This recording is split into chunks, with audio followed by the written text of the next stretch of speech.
Hello everyone. Hello, hello, hello. I'm here. It's Monday. Welcome to tonight's stream. We're going to be playing Mario Kart 8 Deluxe. Oops, I disappeared again. I didn't disappear for a crazy amount of time. It was like 9 days, but that still feels like quite some time. So what the fuck happened? Computer stuff mostly. So I've been set on upgrading my CPU and stuff because I wanted to specifically run Monster Hunter Wilds better. That was like the big one, and like I could have gotten a GPU upgrade, but it seemed more pertinent to get a CPU upgrade because like my GPU is still like pretty damn good, but the CPU is like way behind. The problem with getting a new CPU is that I had to get a new motherboard with it, and that was a fucking nightmare, because the first motherboard, was bad. It didn't want to detect my GPU no matter what I did. I changed as many settings as I could. I did all I could, but that GPU slot was just like, it was fucking dead. So I had to get a whole nother motherboard and like redo all the work I did. So I basically built two computers, and I'm not happy about it. It was really, really intently frustrating, but I mean, in the end, it was kind of worth it, because now I have a much better computer to work with. I didn't really upgrade anything other than the CPU. I mean, I had to get new RAM, but it's not like I didn't go above where my RAM was already at. I got with 32 gigs. Could I have gotten more? Maybe. But do I need more? Not really. I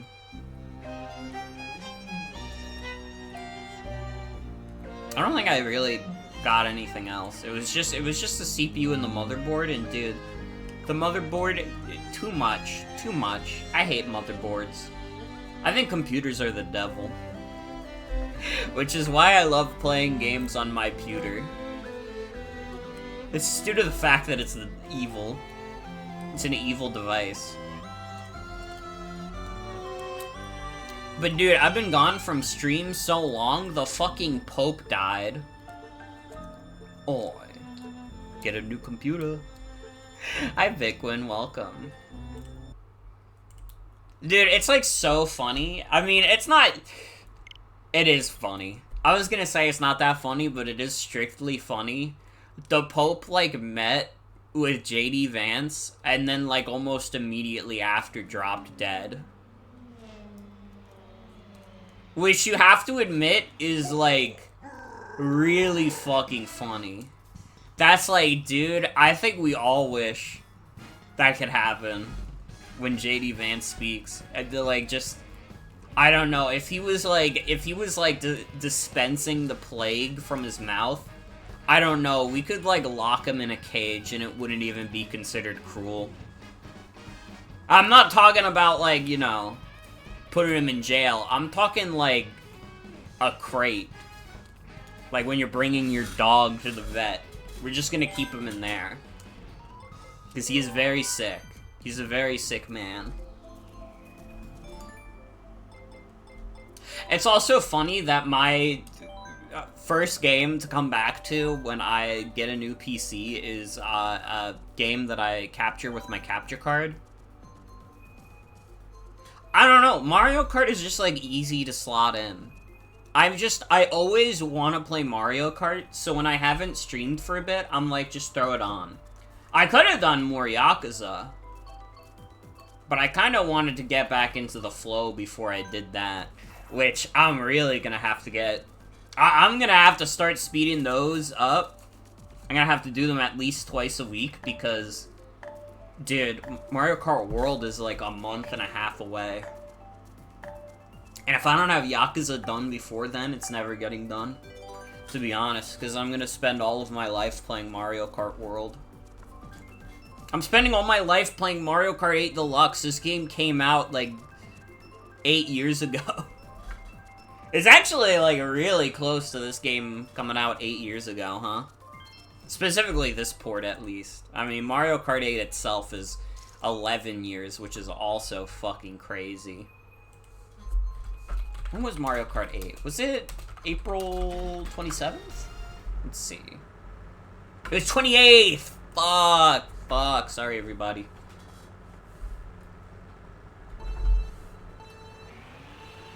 Mario Kart World is so expensive, it got you thinking about finally buying 8 Deluxe. I mean, if you buy 8 Deluxe, I mean, you'll have plenty of shit to do. Honestly, like, the DLC is, like, kind of funny. Because theoretically, if you don't care about the extra characters, you could just play the DLC levels online. Like, they didn't lock that to owning the DLC. And I mean, also, if you have NSO Expansion Pass, which I know not everybody has, if you have that, you also just get the DLC for free.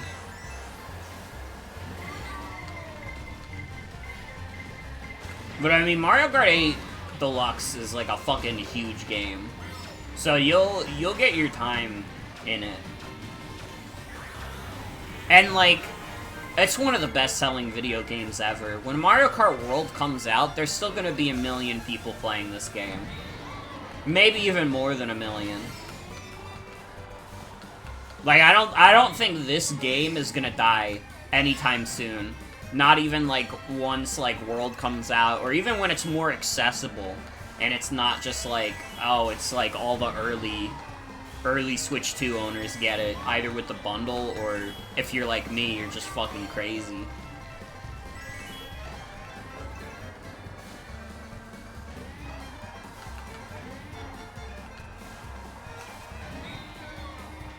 Do you have the expansion pass? Nice. You'll get all the DLC stuff for free then.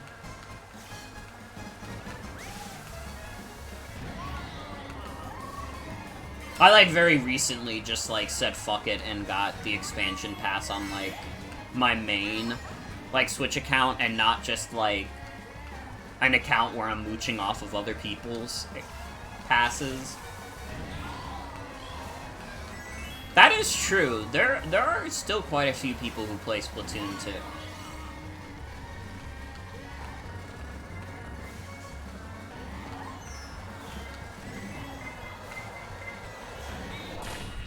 Oh baby, oh baby, oh baby, oh baby. That's the cleanest first place ever. What a fucking return.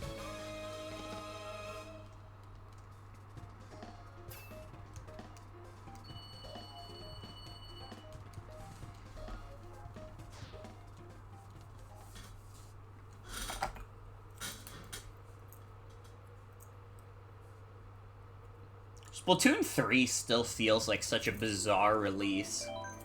Like, it feels like the most, like, we need to fill a time slot release of all time. Not even that it's, like, a strictly bad video game. It's just that, like, if you think you can still get a lot of fun out of Splatoon 2, you literally have no reason to upgrade. Also, hi V, welcome. Welcome, welcome.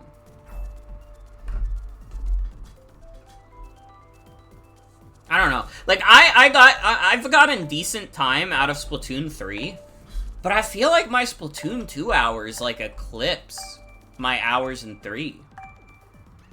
Especially when it comes to the single player. I feel like I've played way more Splatoon 2 single player than 3. When you count, like, both the campaign and DLC campaign, absolutely. I think Octo Expansion, like, blows Side Order out of the water. I just realized, why the fuck did I vote for Mario Circuit? When fucking DK Summit was an option, why the fuck did I vote for Mario Circuit? There's something wrong with me. I don't know, something has happened to my brain.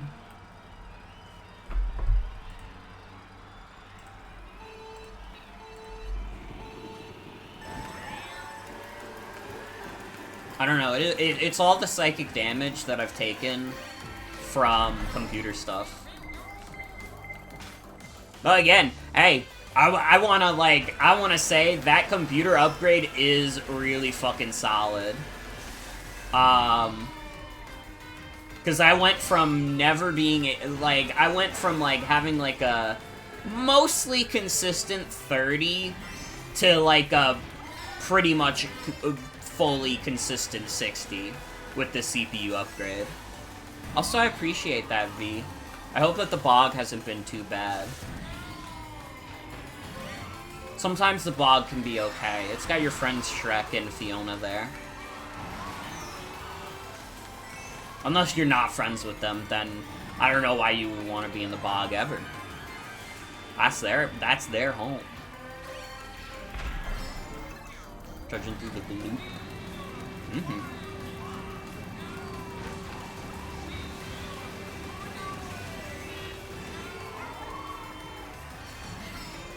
I've been playing games. I had like a moment recently where I was like on a call with like friends and I was playing through Kirby's Return to Dreamland and I beat that game and my friend Belle was just like, stop, you beat so many games so fast. I've beaten like 2 games this year, and I'm like, damn, do I beat games that fast? And then it was like, I looked at the list, like just from my backlog, I've beaten over 30 games this year. Which is probably a crazy number. But I never even thought of it that way. Because I don't know, a decent amount of those games I beat in like a day.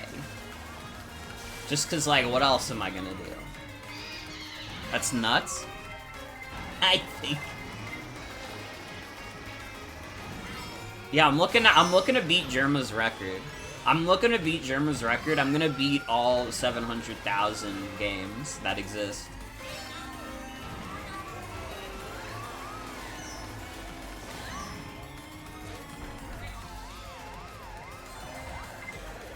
I don't know, keep in mind, some of those games are also, like, a few hours long. Not even. Like, if I'm looking at, like, I beat, like, all the Mario Advance games, Yoshi's Island took me a bit. But that's because there's no real skips in Yoshi's Island, but, like, Super Mario Advance 1, 2, and 4, I all beat, like, under an hour. Not combined, but, like, each game, I spent less than an hour beating them. Just because I already know, like, the warps to get to the end. And I mostly wanted to see, like, are there gonna be any, like, crazy differences? I mean, like, Mario Advance 4 has, like, the e-reader levels. Mario Advance 2 has Luigi. Mario Advance 1 is pretty different feeling. It feels like a pretty different game from Mario Brothers 2. Like, obviously, it still uses, like, all the level design and stuff, but it's, like, slightly altered. You get, like, more... The game's more generous with hearts. And it feels like it's more generous with mushrooms, too, but I might be capping on that. Do not quote me on that. I do like Mario Advance 1 the most. Because it is the one that feels the most different. Oh, just what I needed. They do all have the voice clips. Which I think the voice clips are cute. But I also grew up with, like, those games on the GBA. All except Mario Brothers 3. I didn't have that one on GBA, but, you know.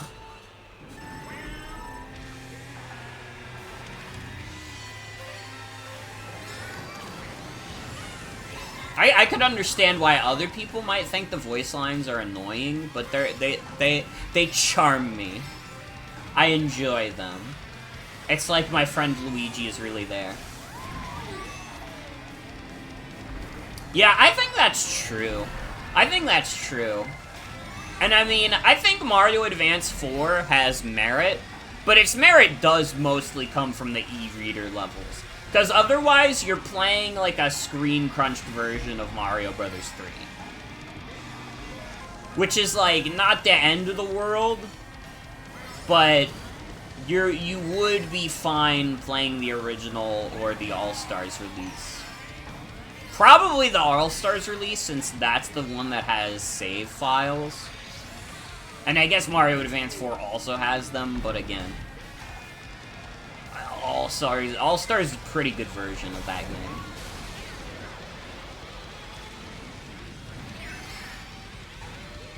It's funny, I do have the Wii release of Super Mario Bros. All-Stars, which, if you're wondering, is literally just the SNES game on a Wii disc. But I also got it, like, basically complete in box. I mean, the box itself is beat up after years of use. It wasn't originally mine, but it was cool that I got it in the box, because it's like, when the fuck does that happen? I got it for a pretty good price, too.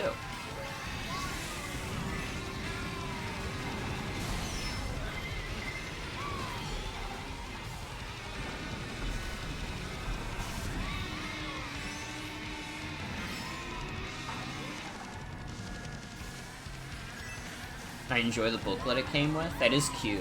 It is cute.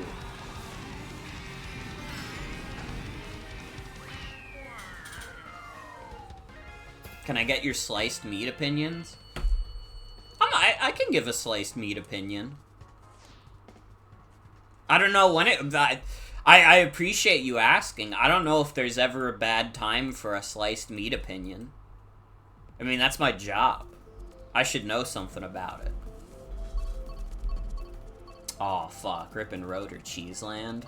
The Minion or the Bob for today, truly. What would be a good meat slice for a grilled cheese sandwich be? Ooh. A good meat to pair with a grilled cheese sandwich. It kind of does depend a little bit on what cheese you're going for. Like, if you're going for, like, an American cheese,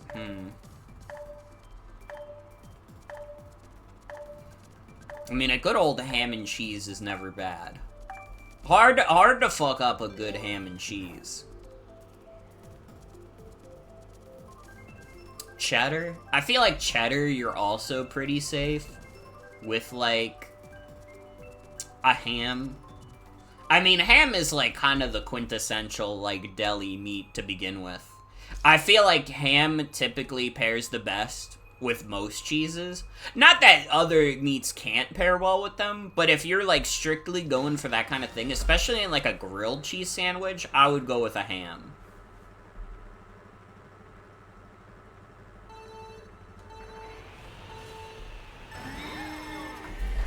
Like, honestly, that's the secret life hack of, like, sandwiches, is that, like, if you're looking for a meat to pair with your cheese and you're like, oh, I don't know, like, 9 times out of 10, you can just go with ham, and it works.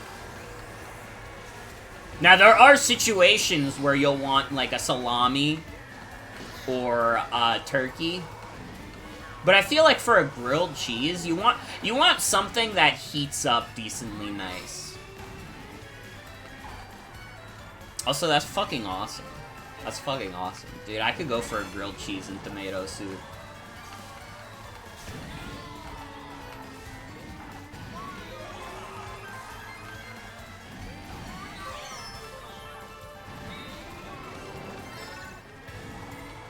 I mean, I'm big. My sandwich order is always like a big, like, smoky sandwich.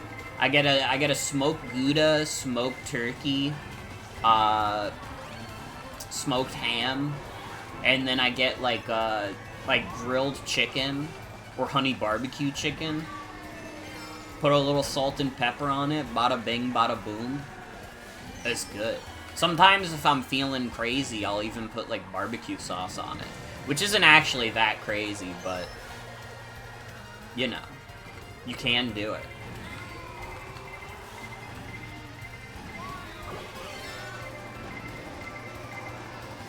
I wish. If I had Scooby-Doo's powers, my life would be a lot different right now.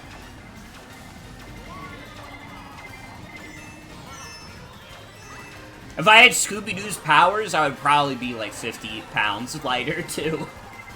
Because he's got that, him and Shaggy, they got that crazy metabolism. I do not have that.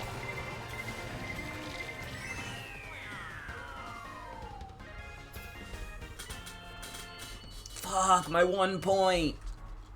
Oh.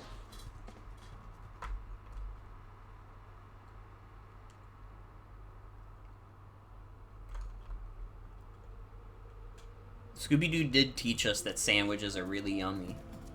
If you were Scooby-Doo, you would discover that the humans are the real monsters. It's true, it's true. Shaggy and Scoob should compete. I mean, listen, eating for them is like... It's a hobby. It's a hobby that they love very much, but it's a hobby. They're not really interested, like, they don't want to make that their job. I think that Shaggy and Scooby would enjoy eating a lot less if they were competing. You know? Like, yeah, we'll do the detective thing as our job, even though we get scared, but eating, that's our personal business. That's our personal bit. That's what keeps us going at night.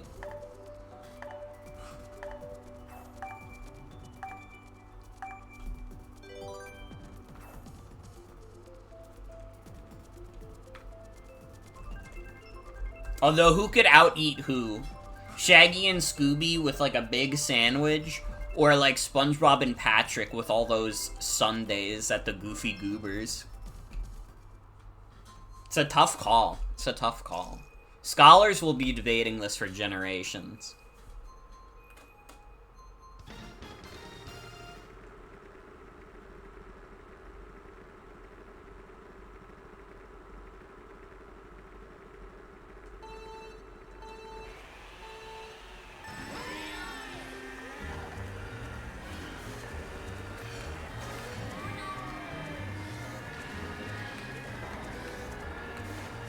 Dude, I gotta say also, related to, like, Switch 2 stuff, I think, like, unless, like, the amiibo prices go back down, that's just a no-go.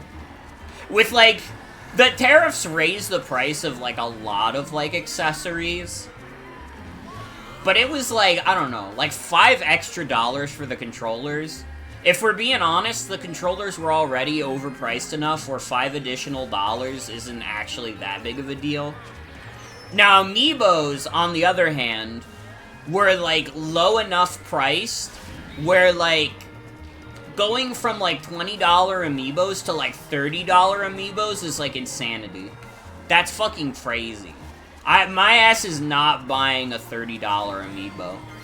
Catch me buying those when they're in the bargain bin. And the fucking Street Fighter amiibos are, like, $40 now. That's fucking crazy. Also, the tariffs on China are still going through. Which, I mean, a lot of stuff gets manufactured in China, so that still has, like, a pretty big impact. But I think, like, pretty much all the other tariffs got paused for 90 days. And he'll probably pause them for another 90 days afterwards when he realizes that nobody likes the fact that he's making the economy worse.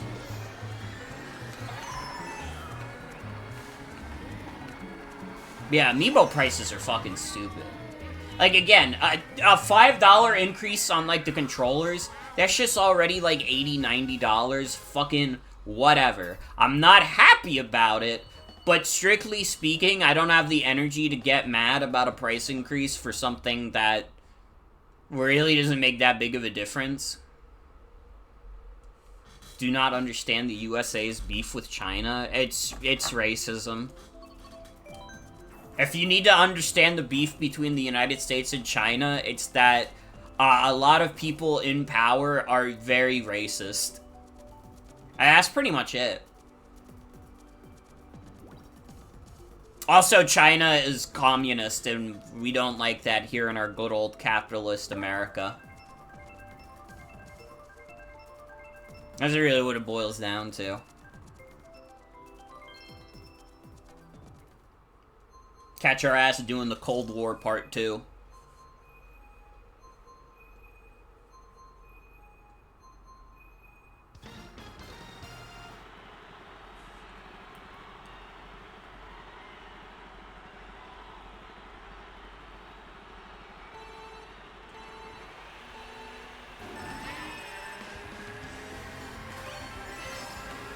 Okay, this is 200cc, so I got a good chance here. Oh! Well, never mind. Never mind, we're cooked.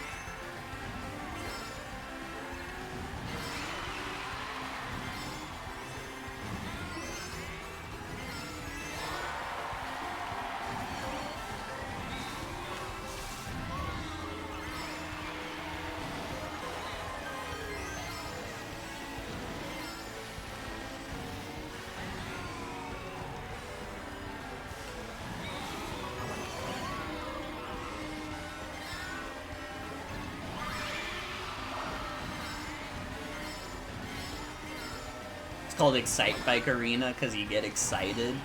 Kind of real. I do like this map. This map does have haters, and I do understand the haters, but I'm also like, I don't know. It's fun. It's cool to me.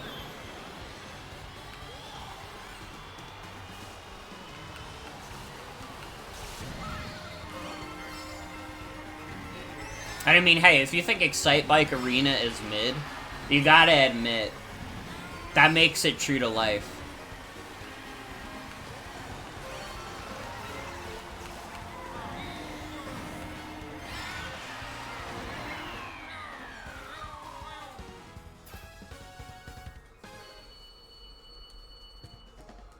Mm-hmm.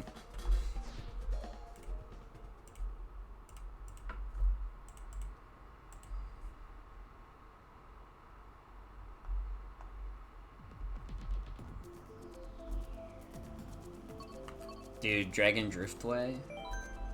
I got it. I do like Riverside Park, but I gotta go Dragon Driftway.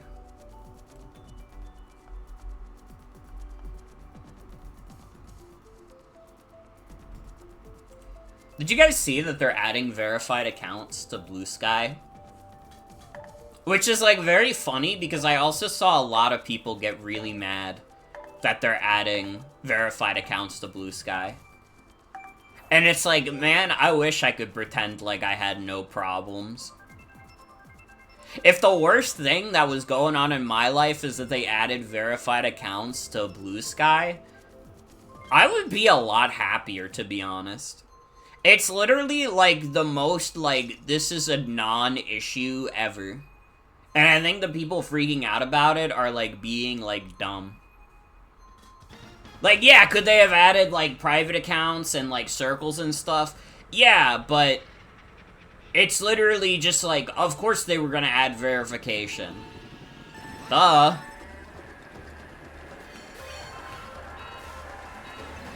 The whole website exists as a middle finger to Elon Musk, basically. You might as well have verification in there. And it's like, yeah, verification existed for, like, a specific reason. Verification existed because they wanted you to be able to distinguish, like, the actual accounts of things.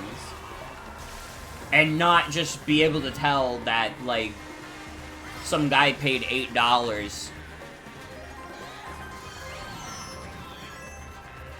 What's a hi, Soul? Welcome.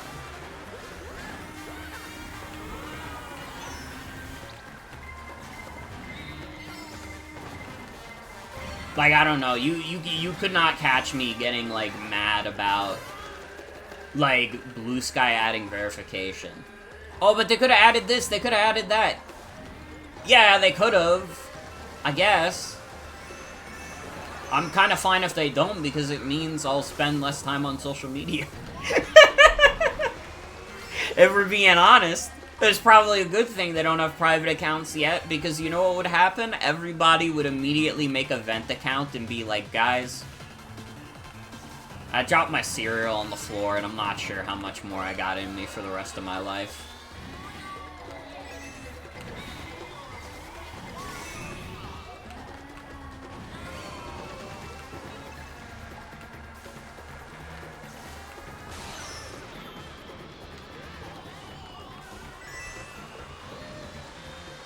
We got some pretty cool bananas.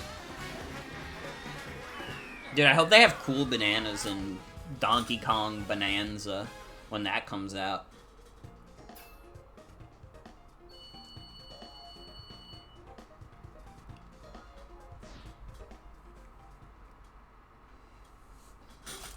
I hope that to all of you, I become your number one streamer for Nintendo Switch 2. Because I'll probably be playing the shit, nobody else will. Who knows, maybe I'll buy that fucking Welcome Tour game just so I can show you all, hey, this is what Welcome Tour is. It's literally like, it's telling you what the right analog stick does. Doesn't that excite you? Don't you want to know what that does?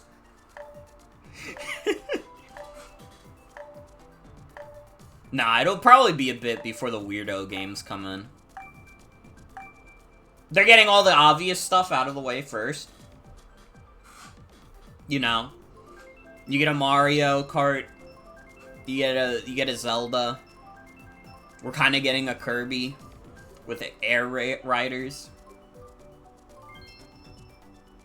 That's the one problem with like the early console cycle, is that it's less weird. That is true though. The Kirby Air Ride sequel is pretty weird. In a cool way.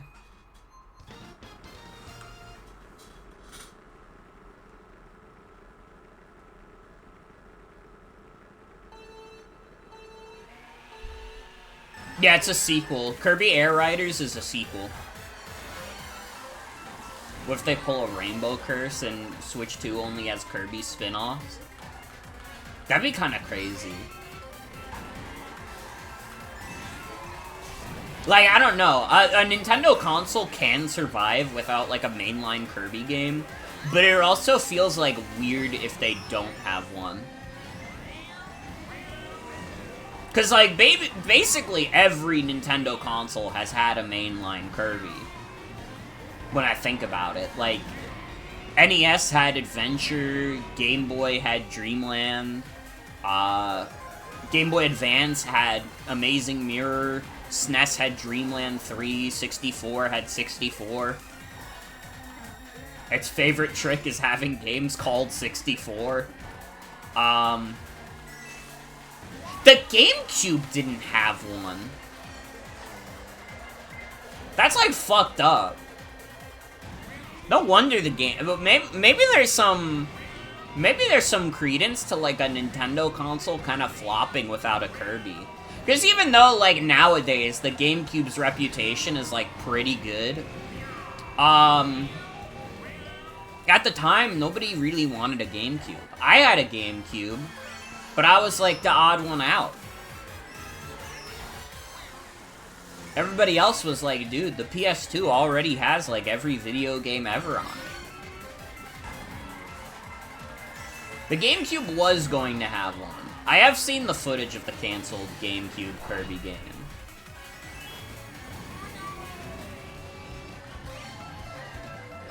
Actually, you know what I gotta say about Kirby, since I did beat Return to Dreamland Deluxe recently? I also beat, like, Kirby 64 recently, and I was like, man, why the fuck did Kirby 64 do, like, way more interesting camera angles and stuff than, like, any of the later, like, 2D Kirby games? Like, you have from, like, Return to Dreamland to Star Allies, these are all, like, 2.5D Kirby games, and none of them do, like, interesting stuff with the camera like 64 does.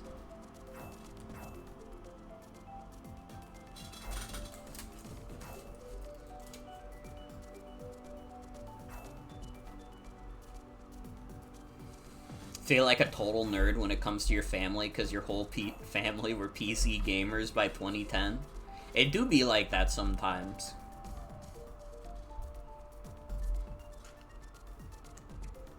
I mean, we always had consoles in the house. Especially, like, older consoles. I played, like, a decent amount of older systems. Like, we had a NES and SNES when I was growing up. We had a fucking Game Gear, which is crazy. We did not have an N64, because my aunt that we don't talk to, took it. So we didn't have an N64 growing up. We also had a PS1 and a PS2.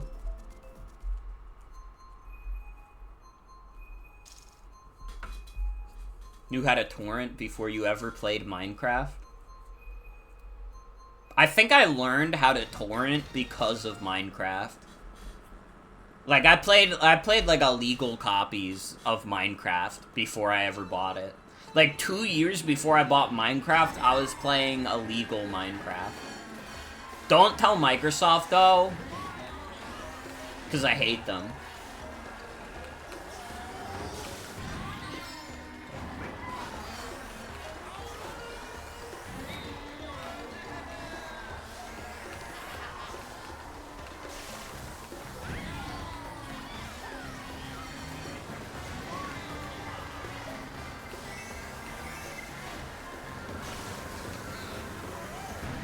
Yeah, it's kind of funny to think about, was that, like... Dude, my Minecraft habits literally haven't changed. You know how I was playing Minecraft in, like, 2012? When I was playing on, like, illegal copies of it? I would literally, like, build a house, and then immediately, like, build, like, large tunnels to mine underground. And try and get, like, iron and diamonds and shit. My Minecraft habits are literally the same as they were, like, 13 years ago. I haven't learned to play that game in a different way. And for some people, that would be, like, a real shame, because Minecraft is such a big game. It's such a sprawling game with so much to do. I consider it an absolute win. I think there's, like, something compelling about that, like, core mining gameplay. That literally, I don't even feel the need to interact with the other shit. I'm like, this is already the greatest, this is already the most amount of fun I can have online.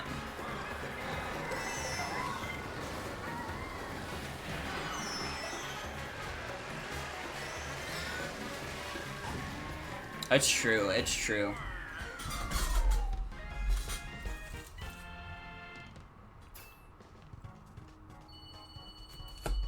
Dude, semi-related. Cause that chat message reminded me. I'm starting to believe the Minecraft movie is like a psyop. I'm starting to believe something fishy's going on. I don't know.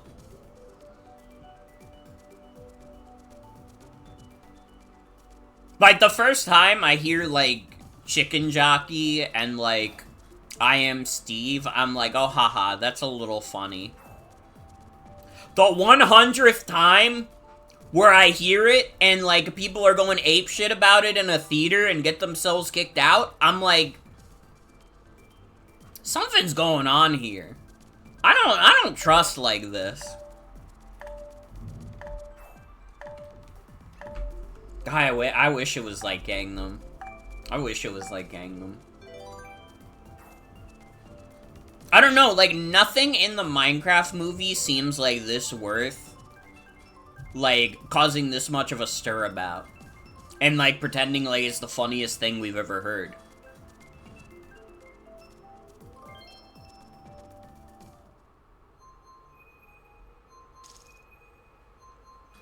And then people are talking about how, like, the Minecraft movie is, like, gay. And I'm like, no, no, no. We're not doing this. No, no, no. I'm sorry, I'm gatekeeping the yaoi. You guys can't have it anymore? You're talking about the Minecraft movie being gay. Alright, you want to talk about gay Minecraft? Go play Minecraft Story Mode. There's definitely, like, a homosexual tension going on between, like, the fucking, I forget the name of the main character, but the main character and Lucas. Or maybe that's not his name. I don't actually remember. It's been quite some time. The Minecraft movie isn't what anyone wants, but it's what we deserve. The crazy thing is, people are acting like it is what they want. They're like, oh my god, it's so fun, and it's like, I don't believe you. I'm sorry, I'm like, I feel like I'm like the crazy one. And maybe it's just because I haven't seen the movie. Maybe if I saw the movie, I'd be like, oh my god, wait, this is one of the most fun things I've ever seen. But I don't buy that. I don't believe that. And you know what? I feel vindicated because fucking Star went to see the Minecraft movie and she was like, that was one of the worst movies I've ever seen in my life. And I think I trust her opinion better than someone who's posting about gay Minecraft yaoi. Okay?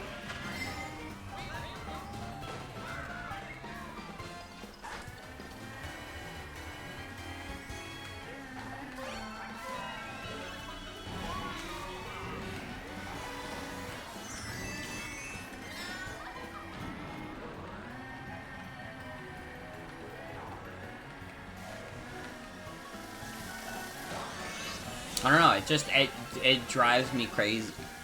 It drives me crazy. I'm starting to think I'm the only one out there who's like this. Who feels these ways. Seen better gay Minecraft yaoi on DeviantArt? Spit that shit.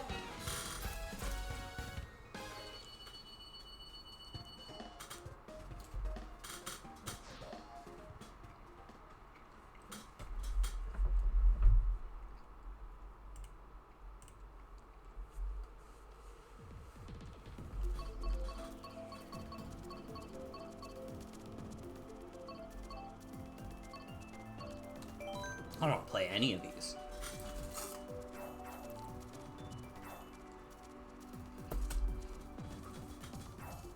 Making Minecraft yaoi is like doing that with Tetris.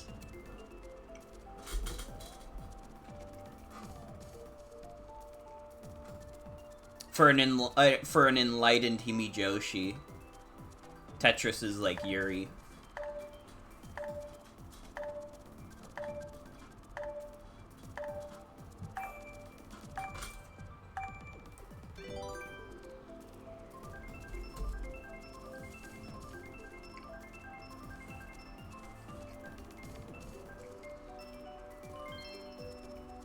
Oh, I don't want to go to Athens.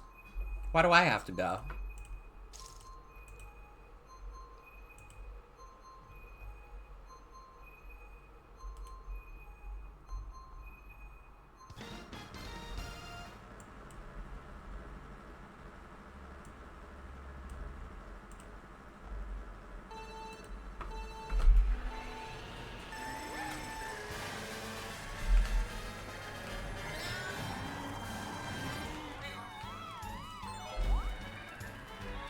And listen, I know the phrase out there is that a real Yuri enjoyer never speaks ill of yaoi, but I'm gonna speak ill of the Minecraft yaoi.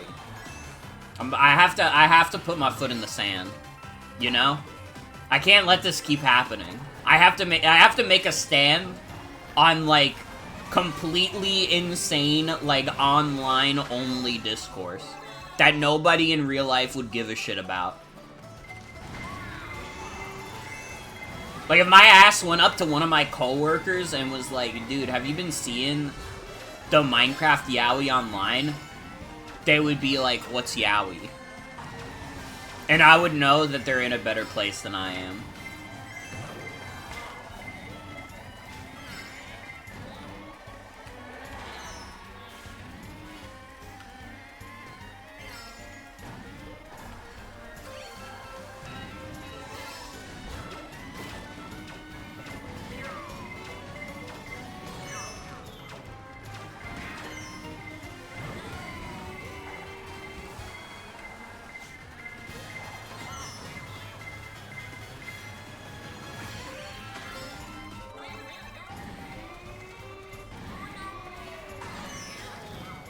What is the context?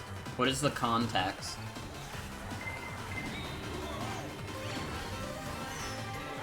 Because I'm still not calling them that. I refuse.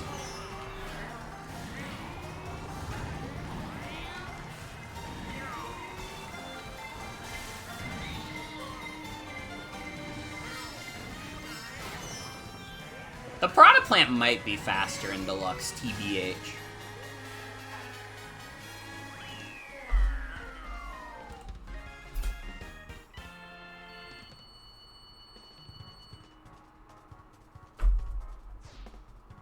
I'm like looking at this post and I'm like, source?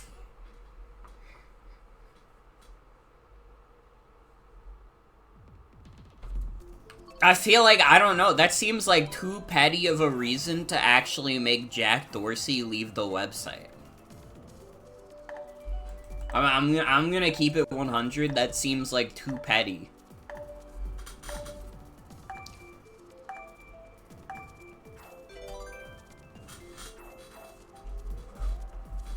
I don't know, I'm gonna need the source. I'm still not saying it. That shit is posts. We already invented a word for it, it's called posts.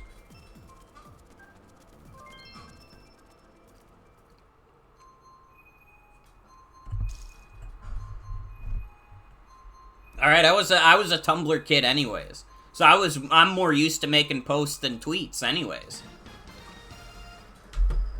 Tweets or skeets. Or whatever the fuck. Or boobers. We're gonna start posting boobers.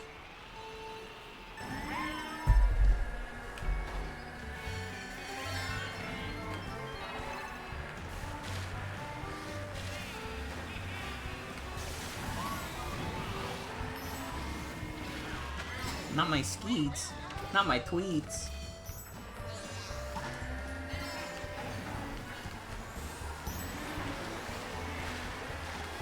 Dude, it's been so long since we've had a Pilot Red Sun video. I feel like all of the stuff that's happened in the world is because Pilot Red Sun stopped uploading.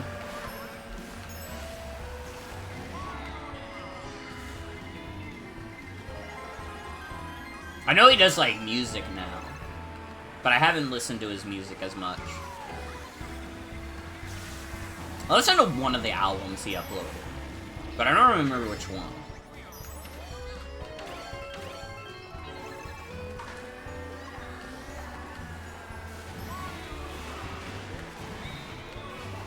Ooh!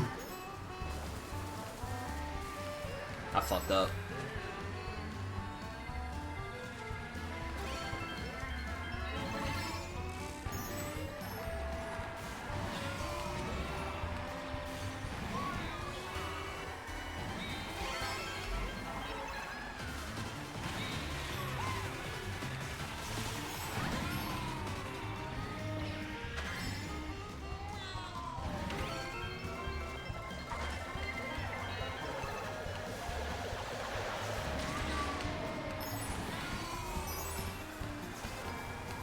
I'm gonna win the race now!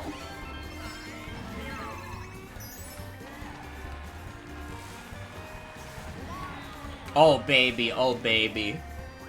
We got another first place tonight. Usually I only get like one. Let's fucking go. Yeah, I only get one, if not 0.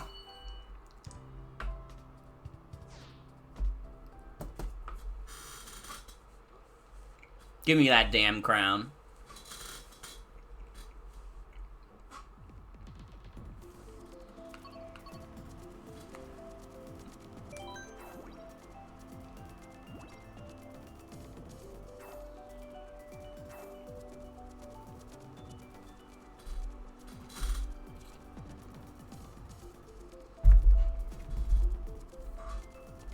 Must feel so good to win. It really does. I'm the queen of my throne. What can I say?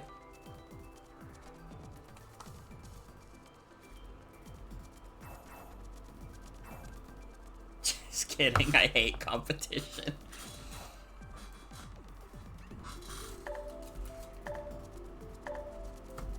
That's why I gotta beat up the computers first. So I can feel sweet victory before I get thrown into hell.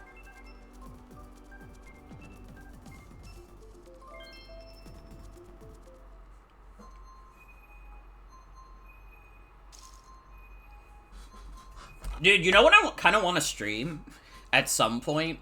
Just as like a short little thing. Because I just got it today. The NES Remix 1 and 2.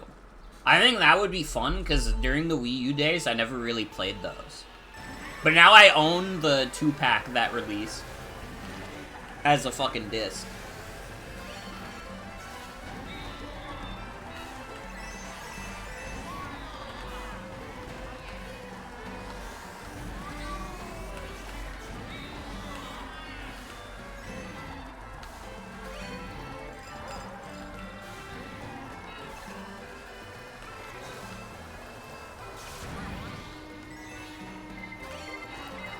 Oh, no.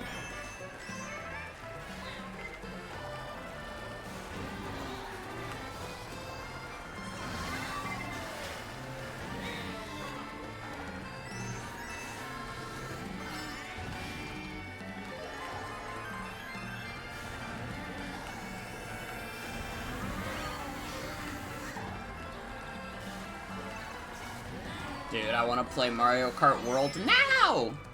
Nintendo, it may seem like it would be a small deal to release Mario Kart World early and also give me a free copy. But it would really make my day. It would also bring, like, Christianity back, because, you know, the Pope just died. And, like, if you gave me a free copy of Mario Kart World, I could probably become the next Pope. And you know what that means? If I'm the next Pope, like, Doug, I'm just saying, I could put you in the Bible. I could make you a damn saint. If you just give me a chance and you give me Mario Kart World now. You know, it's your call.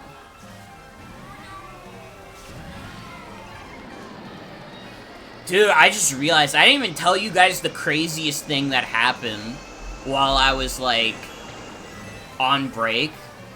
I got fucking banned from YouTube, and then I almost immediately got unbanned within an hour.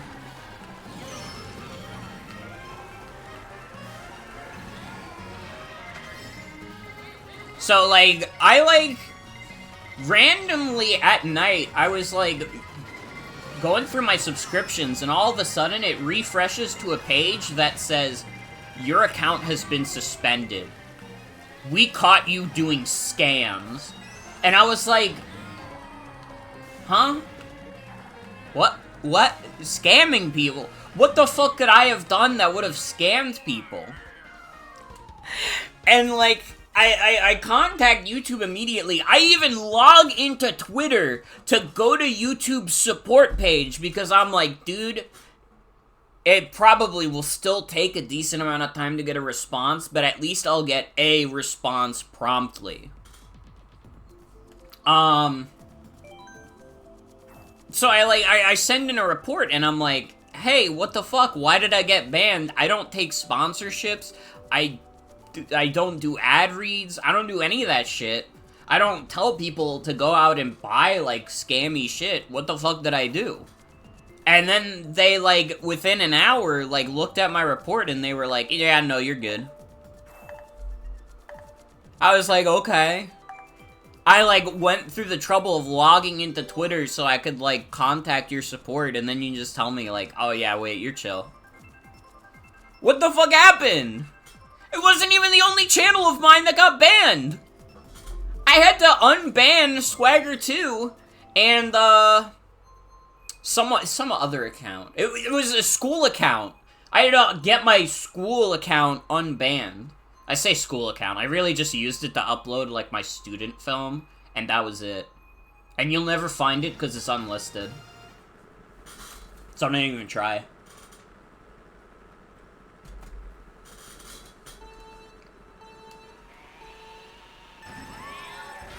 It probably was. But I'm like, I'm trying to figure out what the fuck I could have done that would have tripped that. Because it's not like they asked me to remove anything specific. They just said, oh yeah, your channel is reinstated.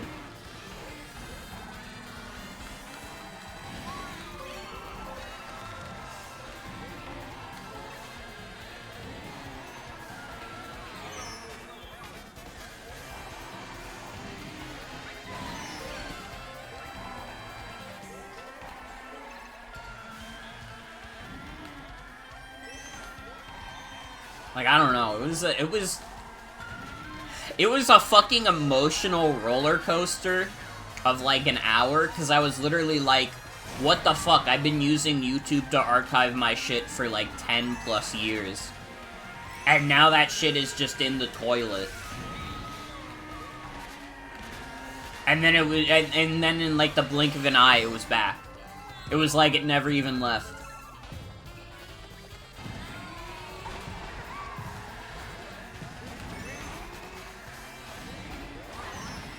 I don't know. I wonder if YouTube had like a little fucky wucky, as it were. God, I don't know why I said that. I apologize.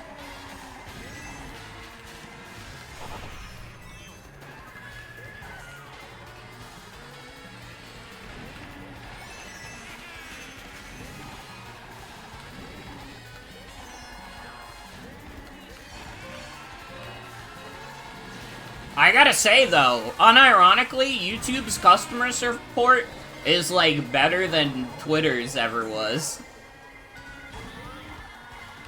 Anytime I had gotten banned from Twitter, it took, like, an entire day for me to ever get a response back. And usually it was to just say, by the way, you're still banned.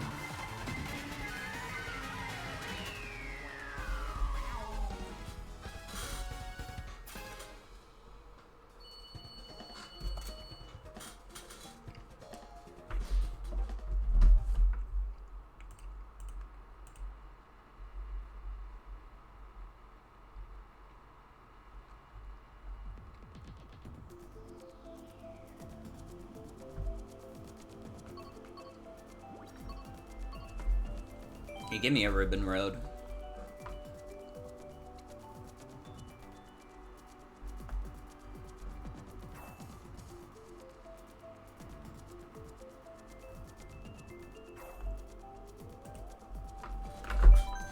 I didn't get high yesterday, by the way. I know it was 420. I know it's a very special occasion, but I didn't do it. One, because I had Easter with the family, so it would not have done me well to be high for that. And, also, I don't know. I just didn't. Sorry. But I did watch a weed movie. I watched the movie Smiley Face, and I gotta be real, it was pretty damn good. It's just about this one girl who has, like, a fucking crazy day because she got, like, way too fucking high. It's a cautionary tale about how you two can become way too high.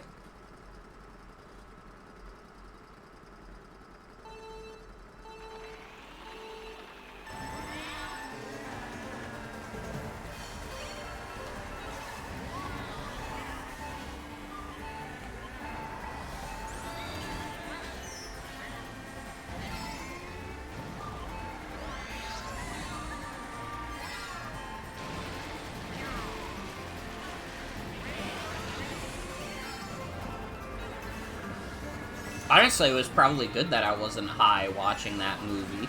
Because I feel like a couple of my friends who were high watching the movie were like, dude, what if that happened to me?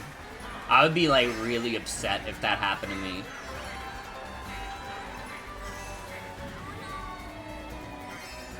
Like, it is, like, an unimaginably, like, scary movie to watch if you're high. But if you're not high, it's, like, that's just kind of funny.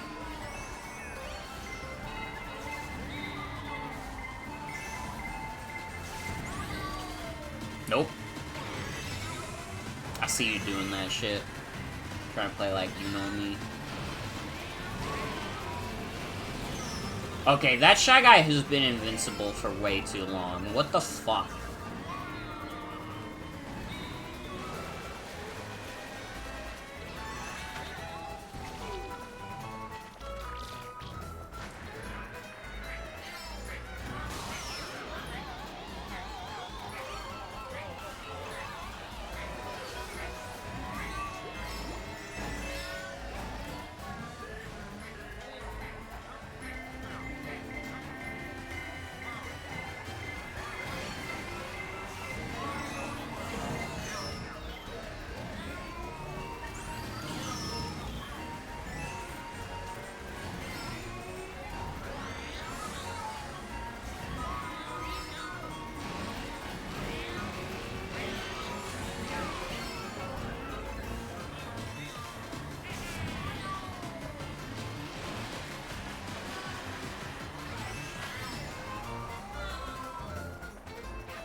Doing so ass right now. Mario would say this is too ass. Wait, I'm bringing it back a little bit.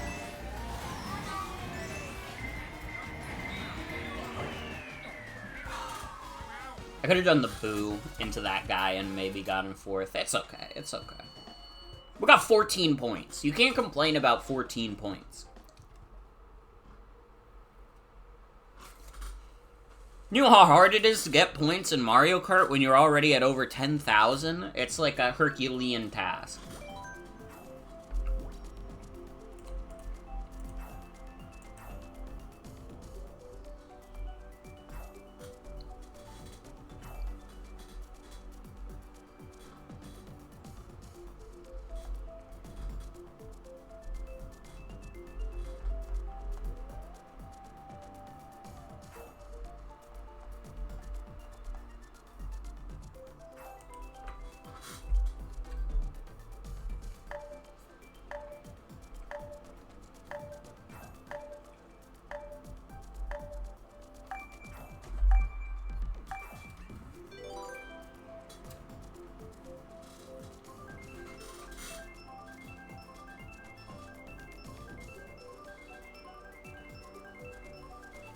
Dude, I just realized also, because of the Microsoft boycott, there's, like, no fucking games that I want coming out next month.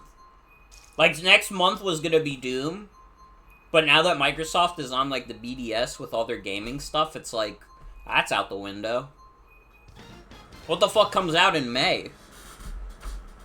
I'm gonna be twiddling my thumbs waiting for Mario Kart World.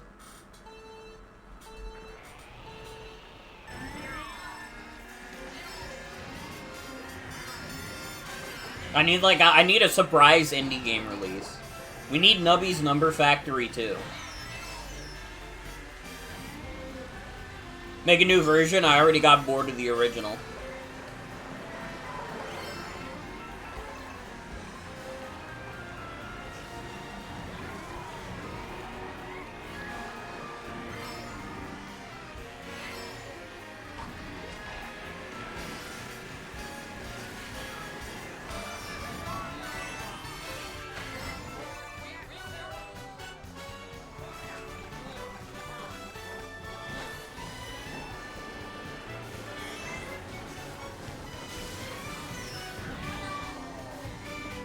No indies want to come out in May knowing Deltarune is going to overshadow it next month. Fuck. Can they at least release, like, in the last week of April? Give me something. Give me something to chew on. I'm gonna need something to tide me over for, like, a full month. I've been replaying, like, 2-hour-long video games hoping to fill the void, and then I'm like, wait, shit. I only want to play games that are 2 hours long. So maybe this is part of the problem, is that I don't play long video games anymore. I don't know, I haven't been in, like, a long video game mood.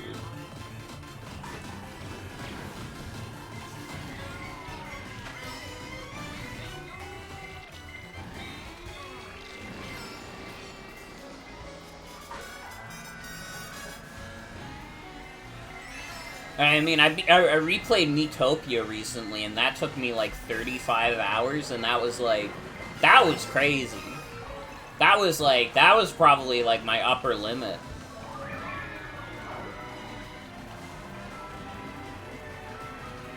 I don't know, it's different when I'm streaming. I could stream a game that's super long on stream, although even then I usually like to keep it 40 hours or less.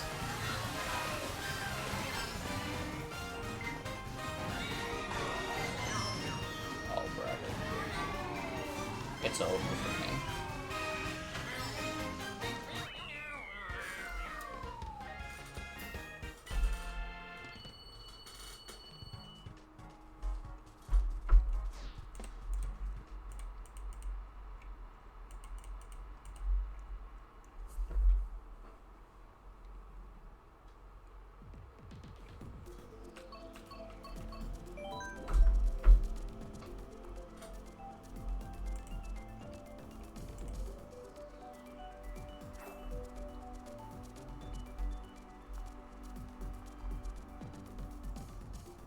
I don't know, that's, like, fucked up, too, that Deltarune comes out the same day as Mario Kart.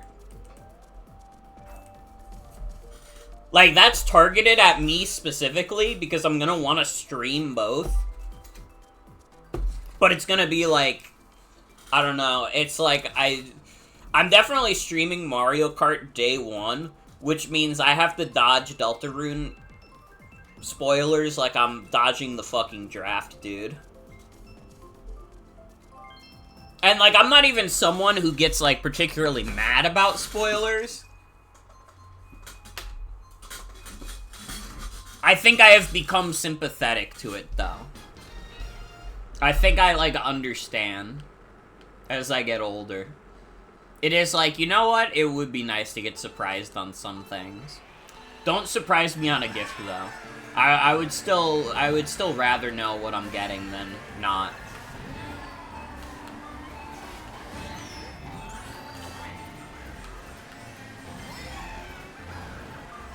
Probably avoid online for a few days after Deltarune. That's probably wise.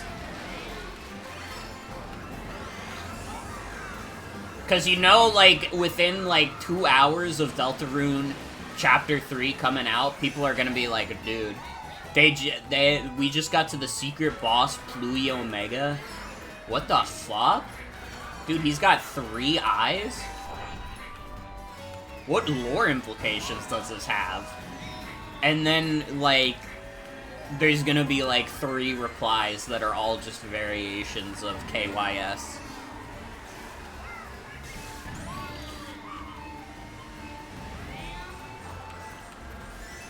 That's fair. Honestly, I have been thinking of restreaming Deltarune Chapter 1 and 2, just because I did those streams so long ago. Like, I did the Chapter 1 stream in, like, 2020, and then the Chapter 2 stream in 2021 when it came out. That's quite a lot of time. I barely even remember what happened. Like, I remember basically what happens, but I don't have the full scoop. And I need to get the full scoop. So honestly, that's probably what you're gonna see me stream in May, is I'm probably gonna stream Deltarune Chapter 1 and 2 again. I'd like to make a little more progress in Yakuza before I do that, but, you know. Cross that bridge when we get to it.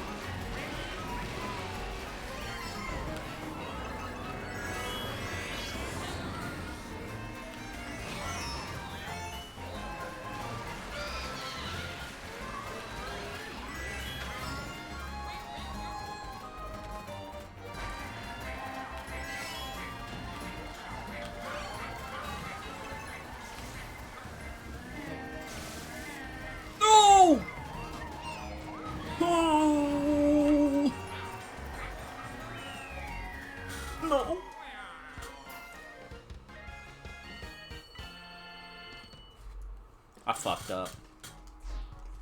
I fucked up so bad, they're putting me in the Muppets gulag.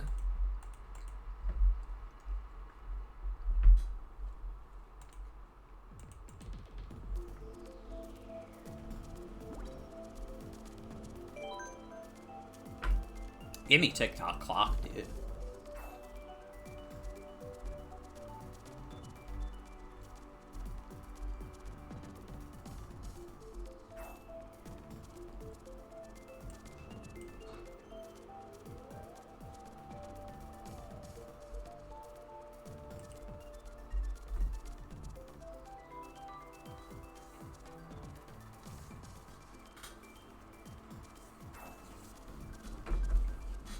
I'm excited to see what our friends Chris, Suze, and Ralse get up to. In Chapter 3, there will be a bear. My leak.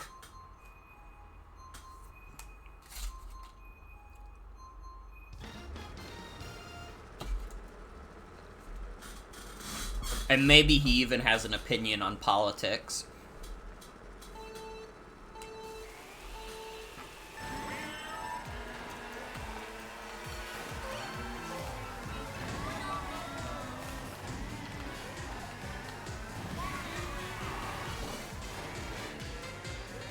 Uh-oh. My stream just went down.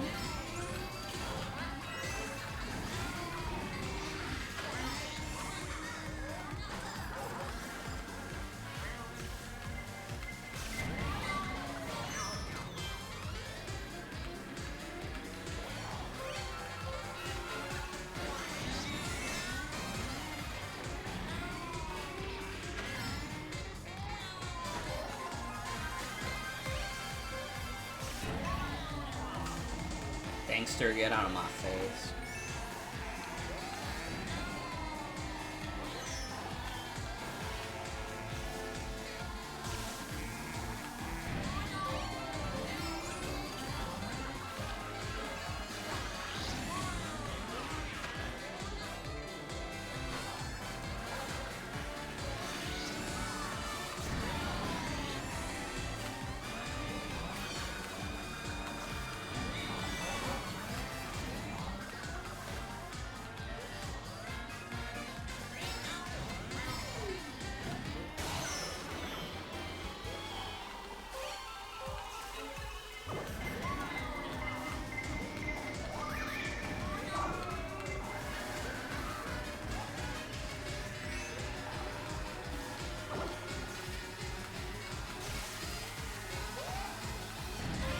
Oh my god, reconnection successful. Hi, everybody.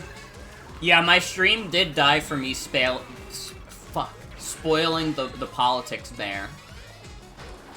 I'm sorry to anybody that I upset by spoiling the politics bear in Deltarune Chapter 5, or whatever the fuck. I'm sorry to Twitch. I'm sorry to Jeff Bezos. I didn't know he was such a ride or die for Deltarune. And I will never do it again. I will never, ever do that again. I promise.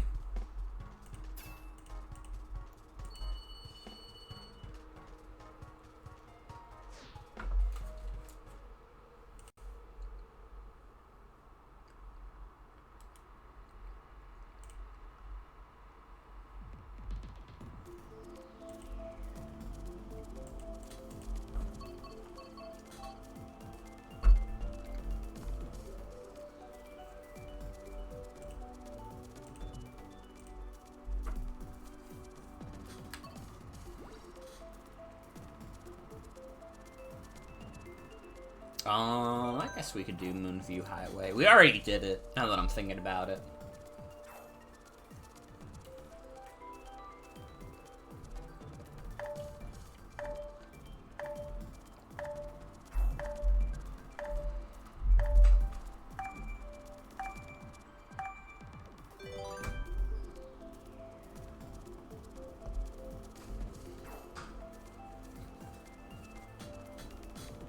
Think of some other stuff I want to stream soon. Can I be honest? I think, like... I'm, like, thinking about it, and I think, like, Sonic Rush being as bad as it was makes me not want to continue playing through the handheld Sonic games. Because I really didn't like Sonic Rush. And it's like, dude, I would have to do Sonic Rush Adventure and, like, Lost World 3DS. I would probably die. Like, I'm sorry, I know there's some ride or dies for Sonic Rush Adventure. But I just, like, I don't know. The thought of, like, playing a Sonic Rush game that also has grinding in it literally, like, makes me want to, like, rip my eyes out. I can't do it. I can't do it in good faith. What didn't I like about Rush? I, like, didn't fuck with, like, half of the levels, and then also the bosses are, like, abysmal. They're, like, horrendously dog shit. And, like, I knew that the Rush bosses were, like, pretty bad, but, like, oh my god, they're so, so bad.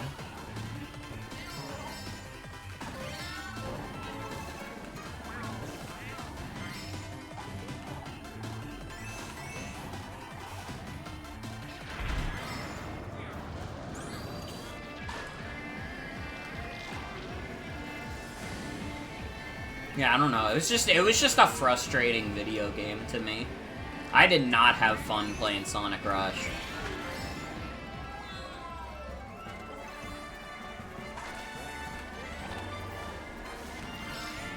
And the scary thing is, I do remember liking both Rush and Sonic Colors DS as a kid, and I'm like, man, What if I go back to Sonic Colors DS and I also don't like it? Because that was my favorite one out of the 3. Granted, I hadn't really played Rush Adventure, but I played Sonic Colors DS and I was like, this is really good. But what if I play it and it's, like, bad? What do I do? My life will be over, man.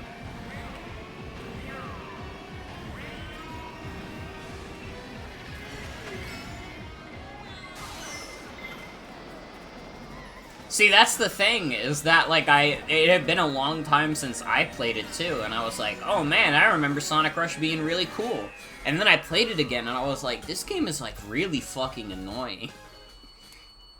And I felt bad, because there's, like, cool things about Sonic Rush. But it's just, like, I don't know, I couldn't get into it.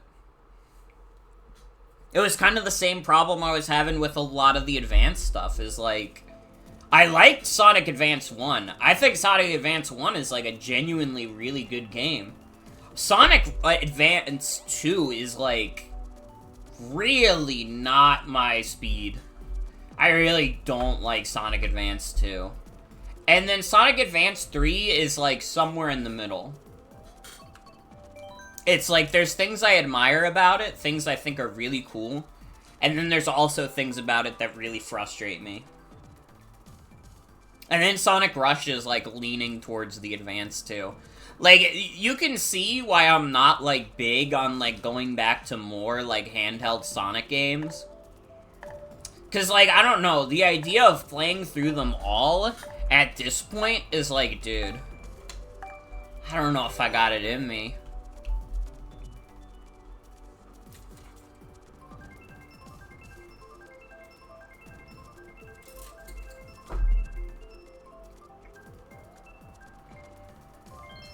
My ass gotta just go to the Mega Man X games, I think. Which I know have their own inconsistencies.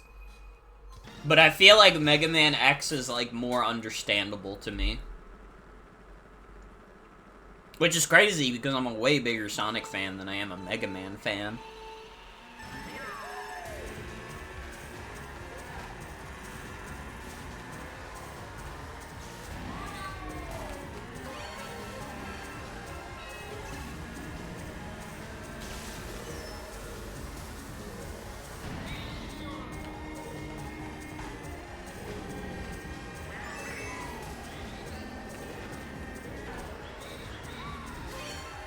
I don't know, as I get older, I understand the Dimps detractors. Because there are, like, way more Dimps Sonic games that I dislike than Dimps Sonic games that I do like. Like, I would say out of the Dimps games, I like Sonic Advance 1. That, probably, like, pretty much comes with, like, no caveats. I'm okay with a Sonic Unleashed Wii. I think that version is, like, fine. I would even say I like it more than the HD version by, like, quite a bit. The HD version kind of pissed me off, and I think the medal requirements is, like, the stupidest shit anyone's ever added to a game. And then, like, man, it's like, I'm, like, mixed on Sonic Advance 3, and that's, like, the nicest out of, like, the remaining games. Because Sonic 4 is really bad. I don't like Sonic 4 Episode 1 or 2. Don't like Advance 2. Don't like Rush. And then what's left? There's, like, Generations 3DS, which I guess might be worth a replay. It could be something. It might be nothing, but it could be something.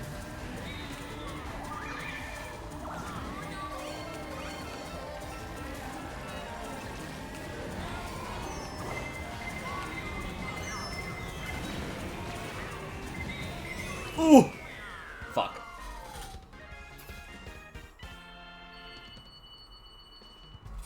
Dude, I'm doing so bad. I've been getting more first places, but it's coming at a cost of a consistent performance.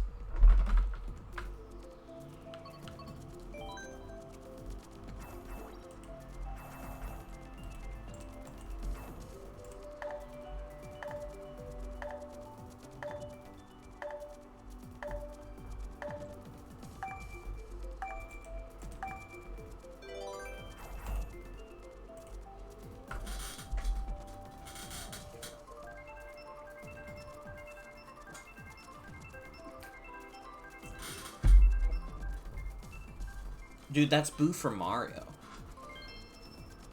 Boo from Mario better be playing as Boo. Or King Boo. I better not catch your ass playing like Toadette or something.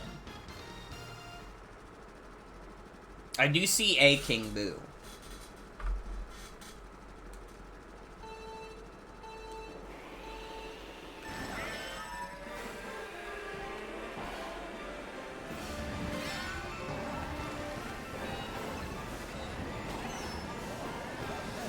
They are playing as Boo! Let's go! I'm so happy. That's like a little heartwarming moment, to be honest.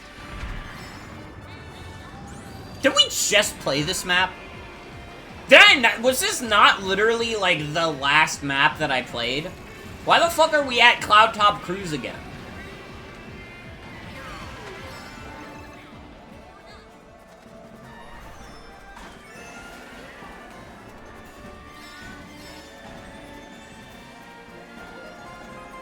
Like, I'm having some crazy deja vu.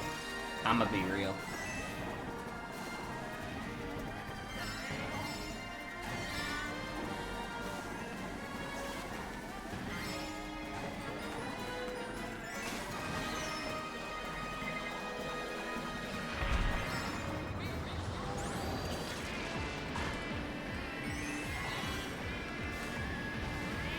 Oh, get my ass into first.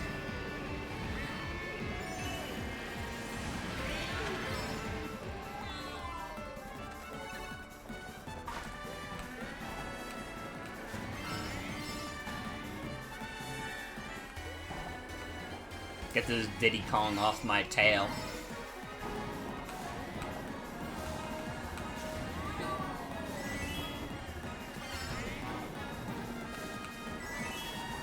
Trying to do my best to keep ahead of the pack. Oh, that was bad. That was bad. Hit into those walls. Pro tip, if you ever drive a car, try not to hit the walls. They will slow you down, but they won't have any other negative effects, though.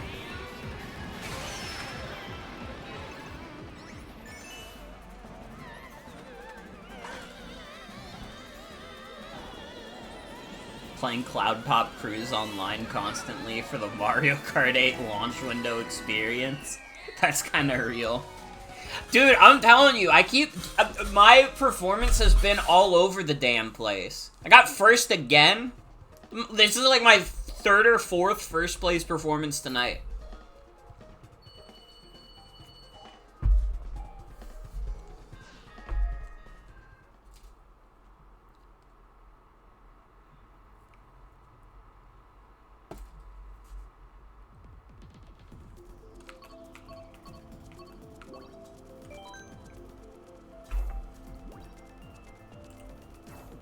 They fucking love putting Yellow Toad in the preview pictures.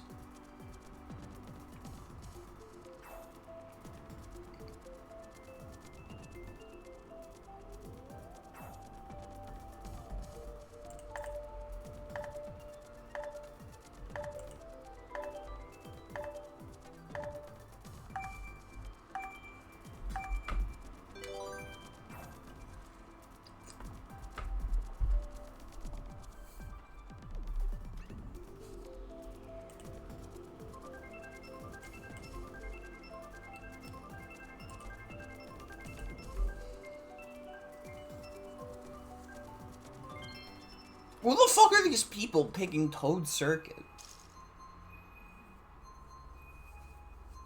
It's not even like a terrible map, it's just like, why would you go for Toad Circuit? It's like crazy.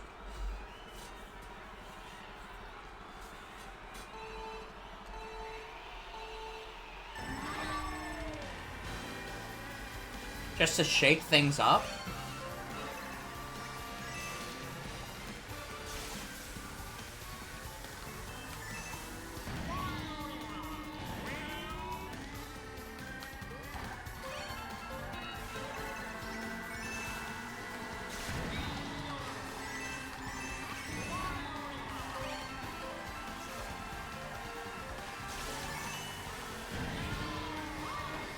No, no, no, no, no, no.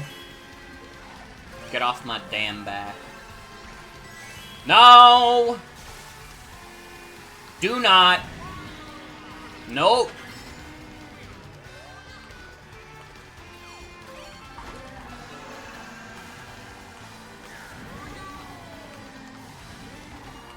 Oh, fuck. I played myself. Oh, there goes my first place.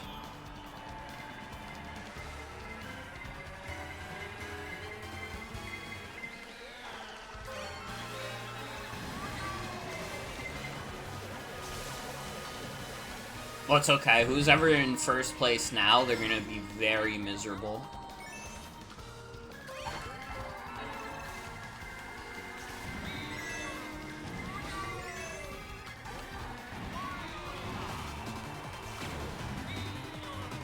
Dude, this map is fucking miserable. I was third place, barely behind first, and I got a star. What are we doing?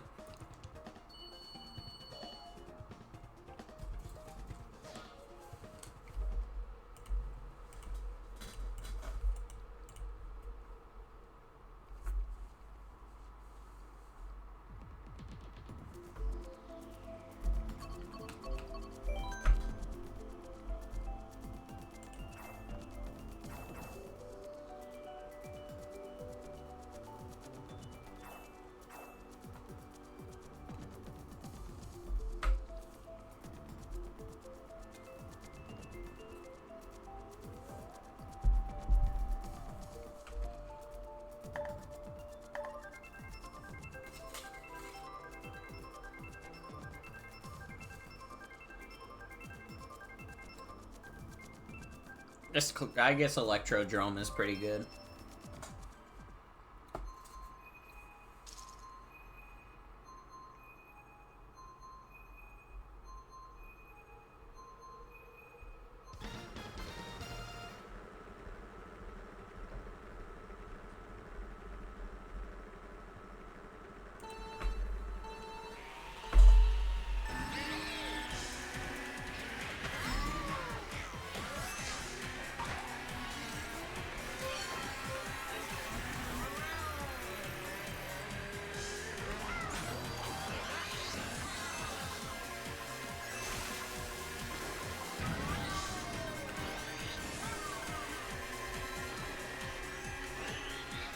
Dude, honestly, this map still looks fucking sick.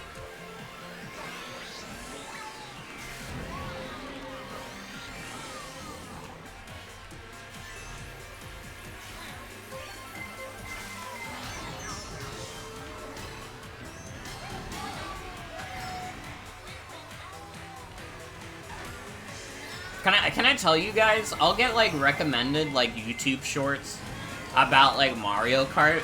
And I saw, like, a Mario Kart YouTube short that was, like, getting, like, really passive-aggressive about the fact that, quote-unquote, bagging in Mario Kart World is, like, heavily nerfed. Like, if you use a lightning bolt when you're in, like, second place, it barely does a thing. And if you use a bullet bill, it's usually, like, really slow. And I just, like... Listen, I understand you want to play to win. And if bagging is the way to win, so be it. I'm not immune to cheese. I go for cheesy strategies in games every now and then. However, I don't have to respect it. I can acknowledge it, but I don't have to respect it. And I don't respect the baggers. I simply see it, and I see them upset that it got nerfed, and I'm like, aw, that's terrible, that's terrible. And they're talking about, like, oh, it's gonna be so much more fun to just, like, race around and, like, run in a straight line, and it's like, dude, that's like every racing game. That's like what normal racing games are. Is that you race better so you get first. That's why it's not just any kind of race, it's a race to see who's the fastest. It's not clicking. Watch out! The Pingus Man has appeared in the Electrodrome of Mario Kart 8. Avoid his Pingus attacks to get first place. Oh no! You got hit by Pingus attack. That's why your dumbass got 11th place. Dr. Pingus will be seeing you real soon.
Oh, Mario Kart.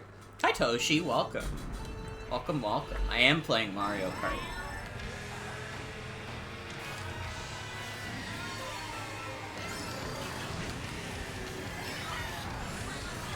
And I'm having so much fun as I wildly go between getting dead last and getting first place.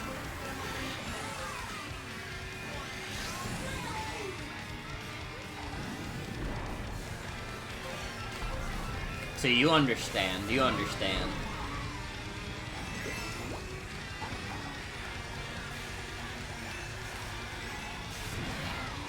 I mean, I had to come back to this game for my return stream after the computer problems.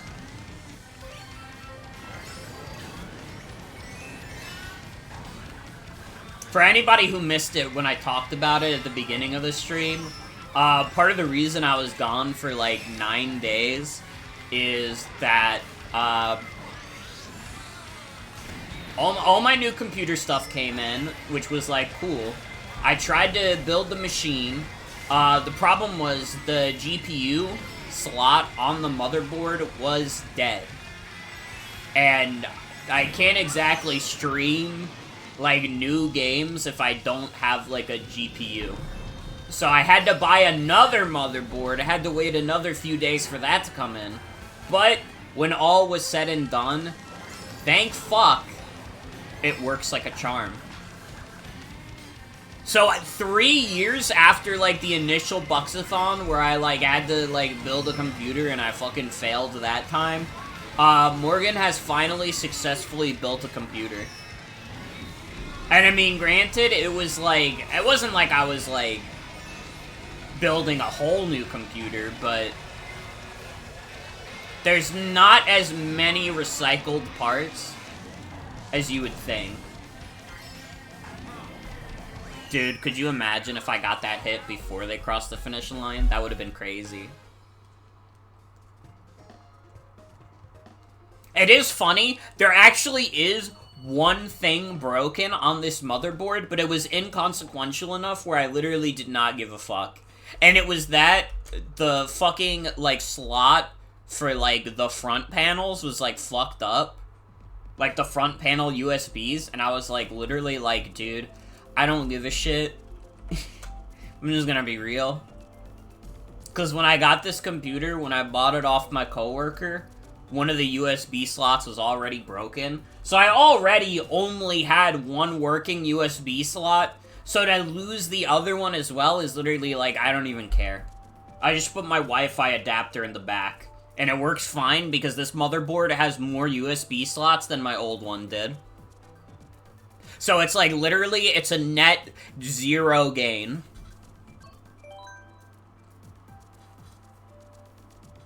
Which, to be fair, it's a net 0 gain, but more importantly, it's a net 0 loss.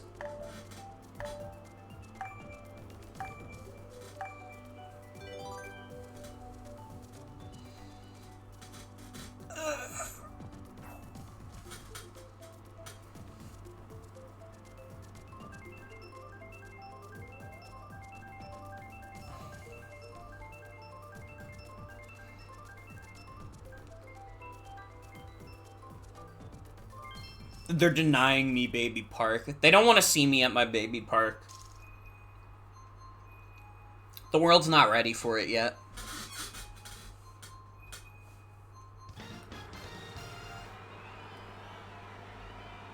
Dude, you know what was a crazy event that happened while I was gone? Fucking long-time Let's Player Proton John just came out as trans. And, like, I had not followed her actively for a while. By the way, it's okay for me to call her that because she said, like, she's chill with both her new name, Claire, and being called John. Which is, like, honestly, respect. But I had not followed her very actively. So at first I was like, damn, that's crazy. It's like one of the people I watched in my childhood is like a trans woman now. That's really cool. And then I thought about it and I was like, dude, I've kind of seen the shit that she was like supporting. Like, I don't know, there was a lot of, like, you know, you would see her in, like, the Rosalina dress a lot. That was, like, the big thing. And also, listen, I do remember seeing a lot of big titties on her, like, Twitter feed. That's all I'm saying. I'm not, it's not a judgment, it's not a moral judgment. But I'm just saying, there were some very large breasts that I had seen on her feed. And, you know, you could be a guy and be really into large breasts. But there's also, like, I don't know, there's not a lot of guys who are into pictures of large breasts that also happen to be on them. That doesn't happen very frequently.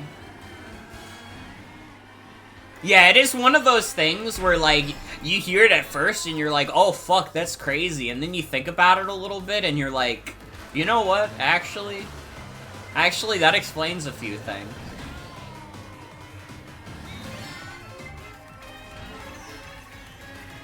But yeah, good for her, good for her.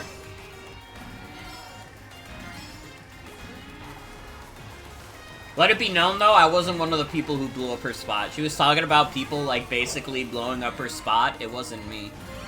It wasn't me.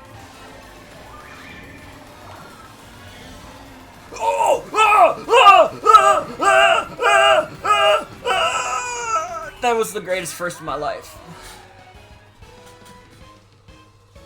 I was feeling it. I felt it in my blood.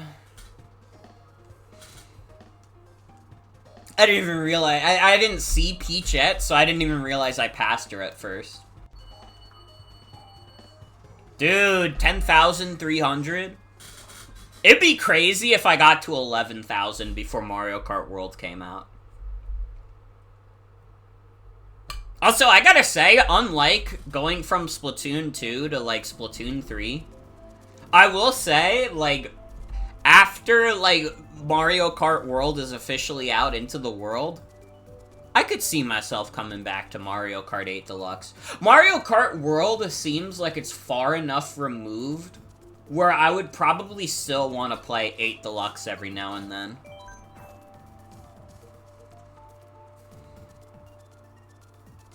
I mean, I still play Mario Kart Wii every now and then, and that game came out like 17 years ago.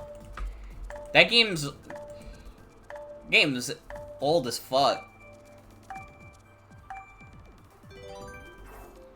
10 more years of Mario Kart 8.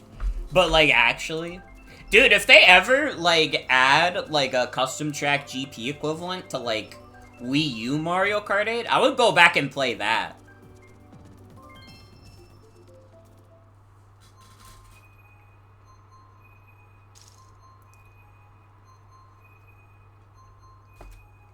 Going from Splatoon 2 to 3 is very much the same, aside from some weapons and movement options. Yeah, and there's, like, just enough quality of life stuff where even though I think I enjoy Splatoon 3 less than Splatoon 2, I don't think it would be very easy for me to just go back and play Splatoon 2 instead.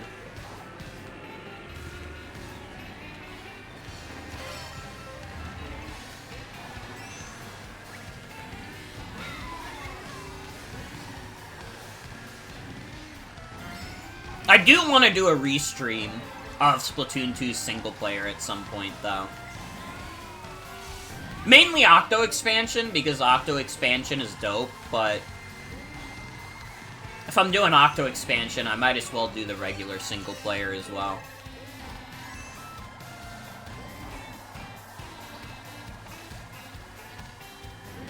Octo Expansion is peak. Octo Expansion is, like, genuinely one of the coolest things Nintendo's ever done.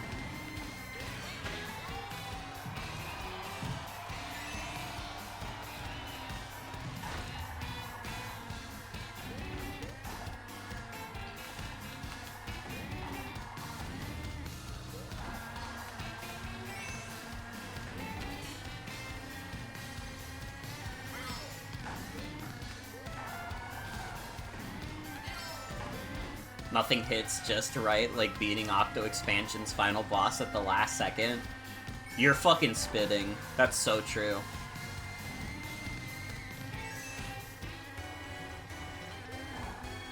Genuinely, like, I honestly believe this, and this is coming from someone who does still genuinely love Splatoon. Splatoon will never be cooler than Octo Expansion. Like, that's it. That's the peak. Anything that they do from that point forward will never be as cool as that. I don't think there's topping it. Like, I don't know, Side Order was cool and kind of fun. But Side Order is not Octo Expansion.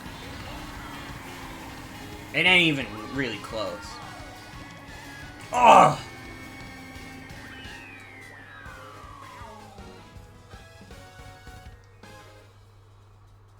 At the very least, Splatoon 3 single player was pretty solid. I kind of thought, like, I don't know. My problem with the Splatoon 3, like, single player is that the story is, like, kinda dumb. Like, I don't know. It feels like a comic relief story a little bit. Like, the whole finale with, like, Mr. Grizz on, like, the rocket and shit, I was like, I don't know, it felt like so far removed. Even though it's probably not that much crazier than, like, Octo Expansion's, like, ending. But it just, like, I don't know, it felt more, like, comical. It didn't, like, feel like it had the same kind of stakes. Octo Expansion makes you feel like you're escaping from, like, a hell society. Meanwhile, Splatoon 3... it makes you feel like Deep Cut is kinda a little pathetic. It makes you feel like those three might be a little pathetic. And we love that for them, to be clear, but...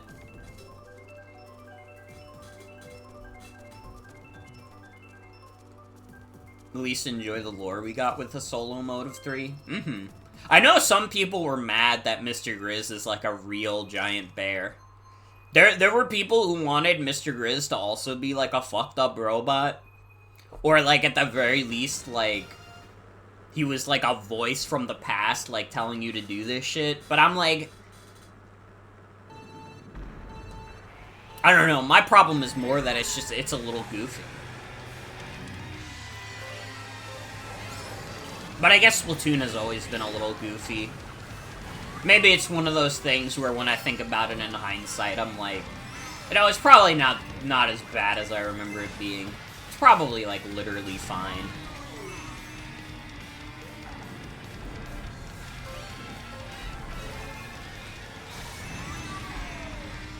It's a bit of a shame that Side Order didn't really have too much story stuff to it, though.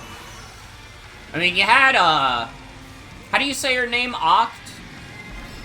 You had her, she was cool. Or wait, they were cool. Sorry, I just remembered they're non-binary. Hey girl, I mean they.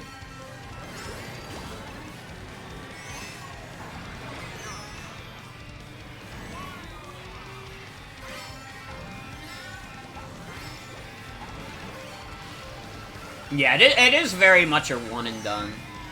The roguelike aspect is cool. I didn't really get addicted to it. But when I was playing it, it was cool. But it is like, I would be okay if the next, like, game had, like, a more focused like, single-player endeavor.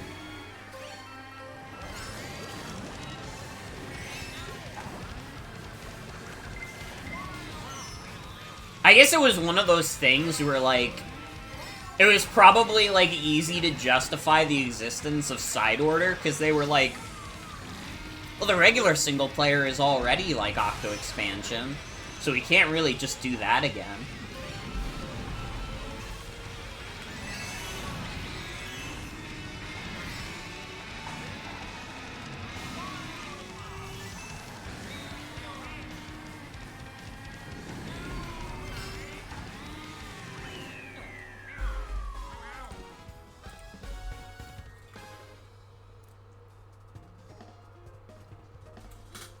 I will say also, I'm kind of glad we didn't get a Splatoon 4 right away. I kind of hope they do take their time with the next Splatoon game, because Splatoon 3, again, it feels very much like we needed to fill a time slot.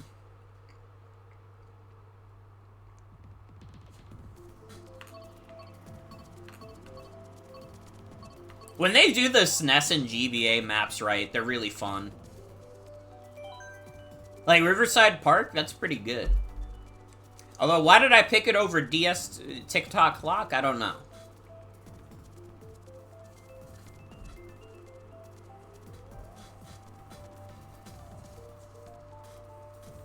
I have to wonder also if that team's next game is going to be Splatoon, or if they're gonna end up doing an Animal Crossing. Because honestly, my thought is, they might want to get, like, a new Animal Crossing out sooner than a new Splatoon. Because, like, dude, have you, like, looked at the sales numbers of, like, New Horizons recently? That shit sold over, like, 40 million. That game is fucking huge. That game sold more than the entire Splatoon series has sold. And it's like, it's not the kind of series that you can, like, spam out like Splatoon. Like, you couldn't make multiple Animal Crossings in a console generation. Like, you can try, but, like, see how that worked for City Folk. See how that worked for City Folk.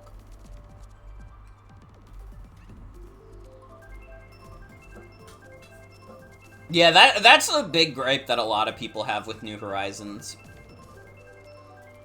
The animals don't really have as much to say.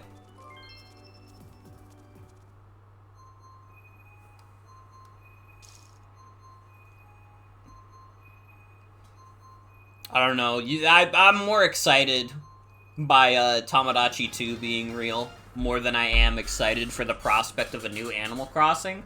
But I probably would still play a new Animal Crossing.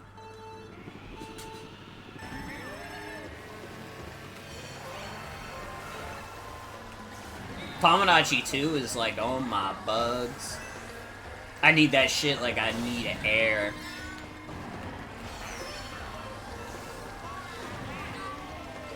I've been playing, like, more Tamagotchi Life on my 3DS recently since that announcement.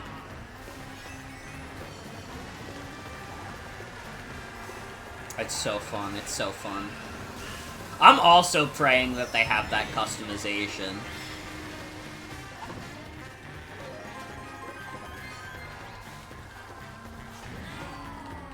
Because if they don't, that would be, like, a massive shame. But I can't pretend like I'm not still excited, even if that's, like, not confirmed.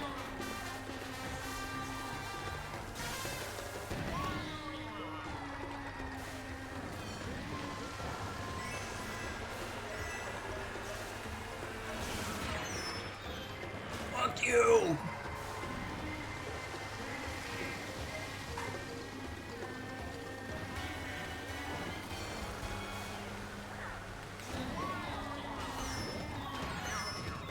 Yeah, Nintendo did say they would add gay marriage. So they're, like, obligated to. And I also feel like, at this point in time, like, it would be hard to justify making a game like Tamagotchi Life and not having gay marriage. You would literally look like the most ass-backwards, like, conservative company if you did that in 2025. Or, I guess, 2026. Like, listen, you could get away with that in, like, 2014. People were a lot more homophobic in 2014. You can't, that don't fly no more. That literally don't fly no more. And to be clear, I'm not saying I was that homophobic. When, in 2014, I was still gay. I was still gay as fuck. But I'm just saying the world has changed around me. That is true. That could be, like, a distinct possibility. I mean, I feel like if we wanted to gauge if they'd do that, we'd have to see what they do with, like, the Switch 2 meme maker.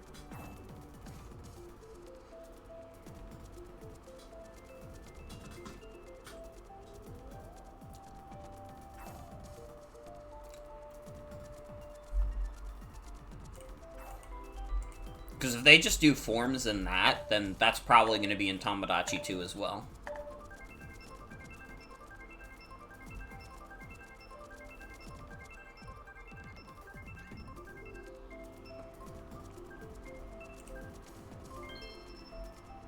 Splatoon's already got the choose a style language. True.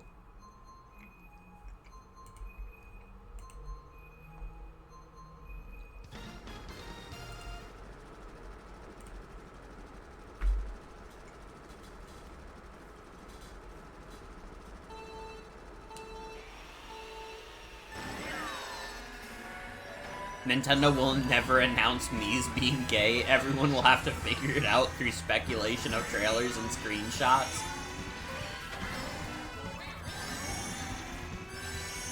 That's, like, kinda real.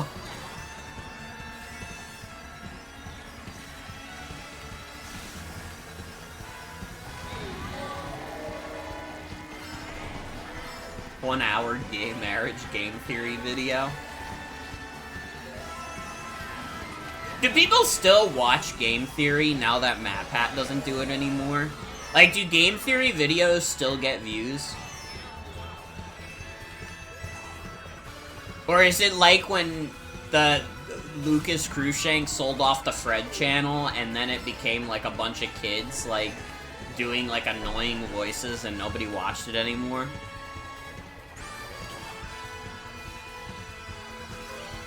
Or when William Johnson got other people to do equals 3 because he didn't want to do it anymore.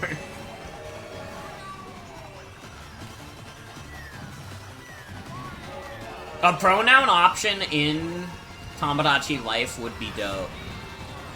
I don't think Nintendo has the sauce for it, but I would be very pleasantly surprised.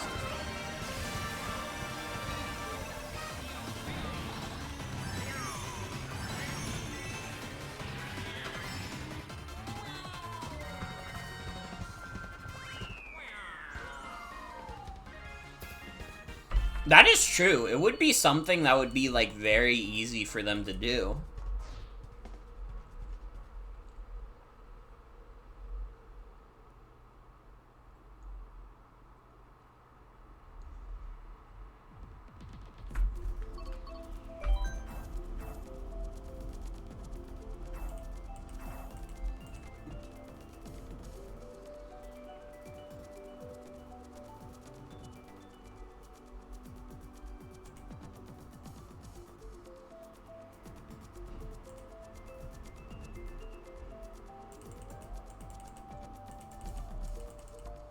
Dude, Animal Crossing sales are even crazier than I thought.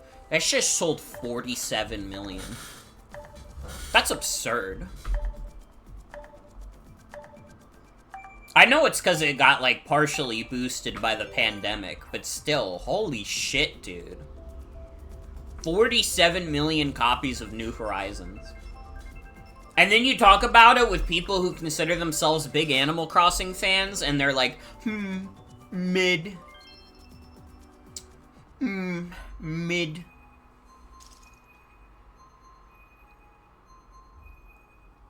Getting your great aunt into Splatoon? Fuck yes.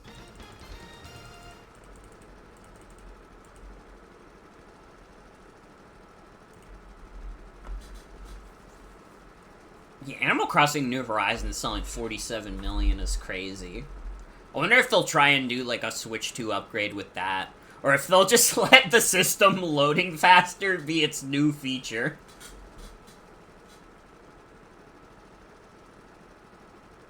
Game? Thank you, Lakitu. I was getting nervous, buddy. Thought you fell asleep.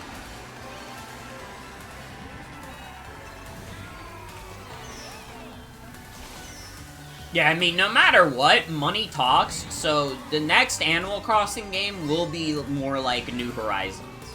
They're not gonna deviate away from New Horizons.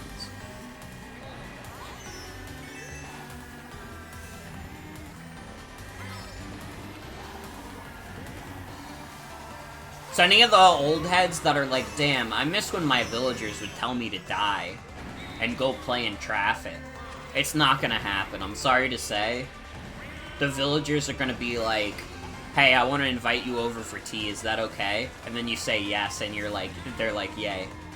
And then if you don't go to the tea, they just say, oh, that's okay, I understand that you were busy.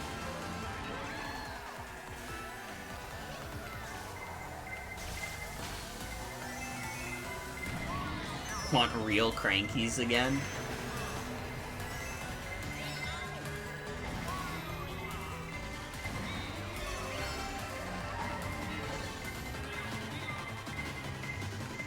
Honestly, like, I'm not even, like, an Animal Crossing, like, head, and I am kind of like, you know what, a villager telling me to go play in traffic would be pretty funny.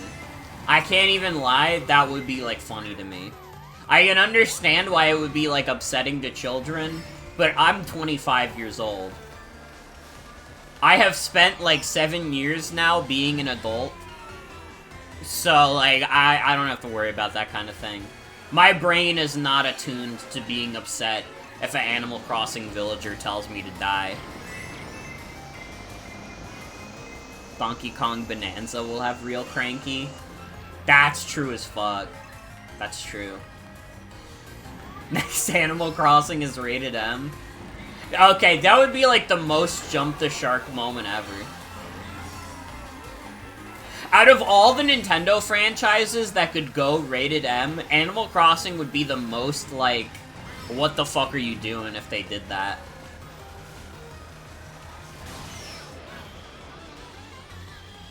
Because it's like, nobody who plays those kinds of, like, life sim games want, like, a super edgy version.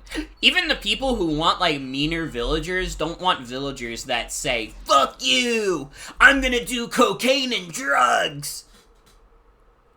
They don't want that. They just want it to be, like, slightly rude.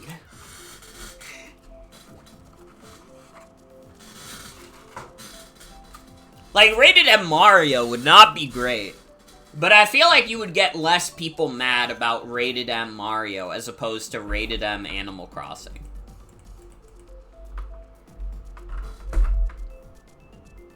That's a pretty good screenshot.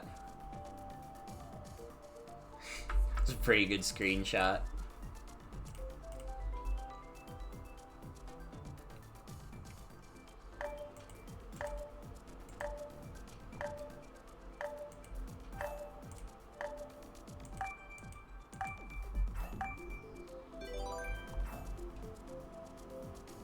Dude, they just added Fire Emblem the Sacred Stones to NSO? What the fuck? I'm gonna have to play that now. Yo. I have to, go back and, like, play that. Because I have said some not kind things to Sacred Stones, mostly because I thought it was way too easy. But I'm, like, off of, like, being, like, too much of a Fire Emblem head to play normal Fire Emblems.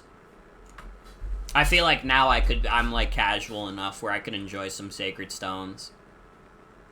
Hey, hashtag Fire Emblem, I got some hashtag Sacred Stones for you.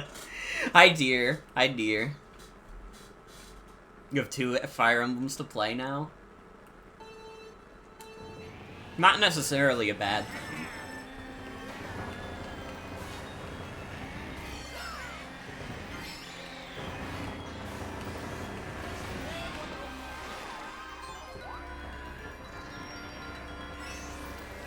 Dude, I don't know. I did also kind of enjoy, like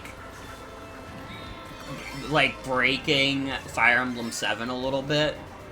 Like, one of the things I did early on was, I forget the name of the bard, but he's basically the dancer equivalent. He'll play a little song for you, and he'll let your unit go again in a turn.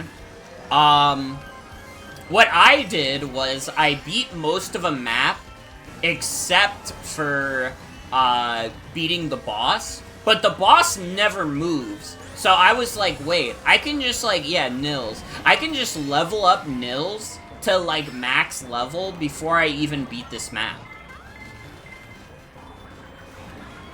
Because it's like, it's not like you get penalized for taking too many turns. Not in most maps, anyways. So I was just like, fuck it. And I did that with him. I don't remember if I did it with Ninian. I probably did.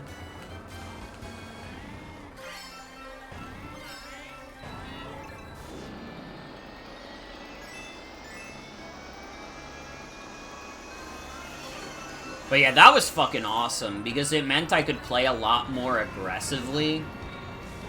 Because, like, Nils wasn't just, like, dying to, like, a faint wind blow. So I could have him up in the action a little bit. Aw, dude, am I gonna lose my 10,300 ranking? I might be cooked.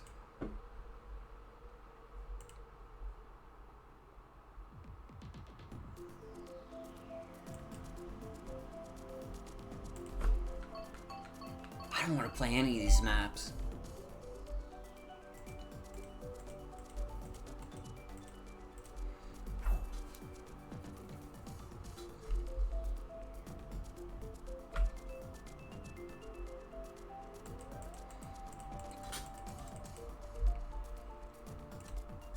Honestly, in general, and I'm not gonna say it's the best deal in the world, but if you primarily play Nintendo stuff, I feel like at this point, it's getting to be, like, kinda worth it. It feels like Nintendo's, like, really been doing a lot to try and justify the existence of, like, the expansion pass, and I feel like they're kinda getting it.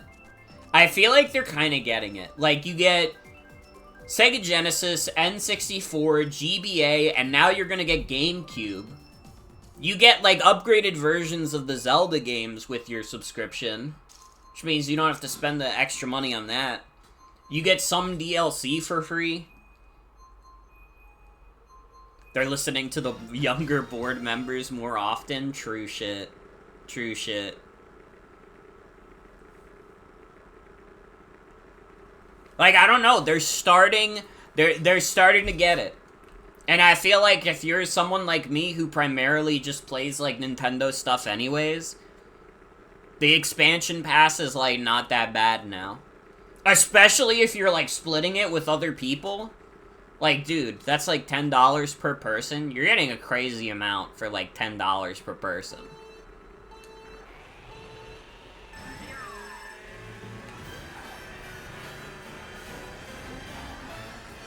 However, if they make expansion pass 2, then all the nice things I just said goes out the window.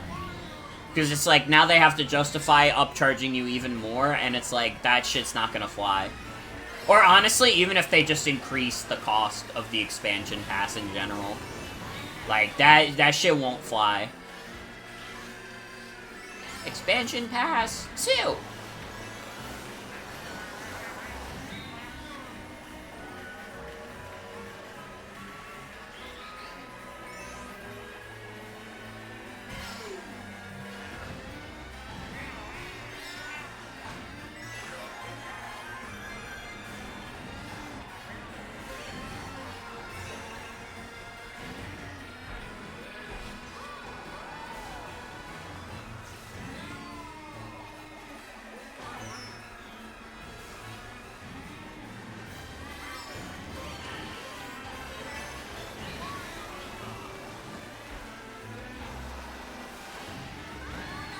Santa Claus ass track. Literally. I don't like Merry Mountain. I'm not a Merry Mountain fan.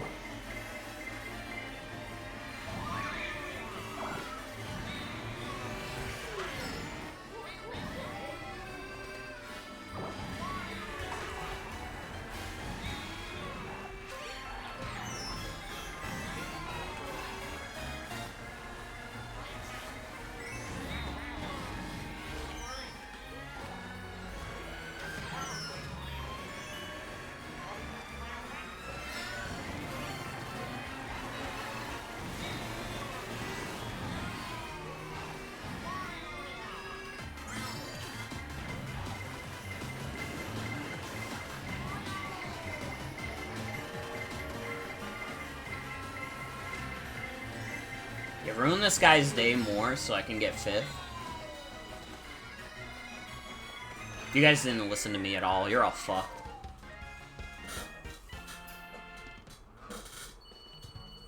We have to save Christmas.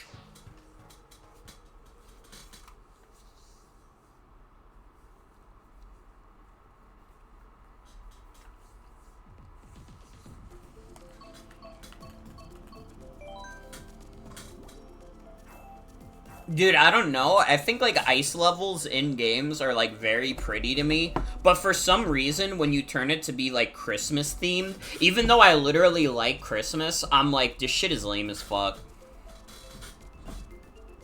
This shit is the Grinch. And do I look like I'm looking for a Grinch experience right now? Come on.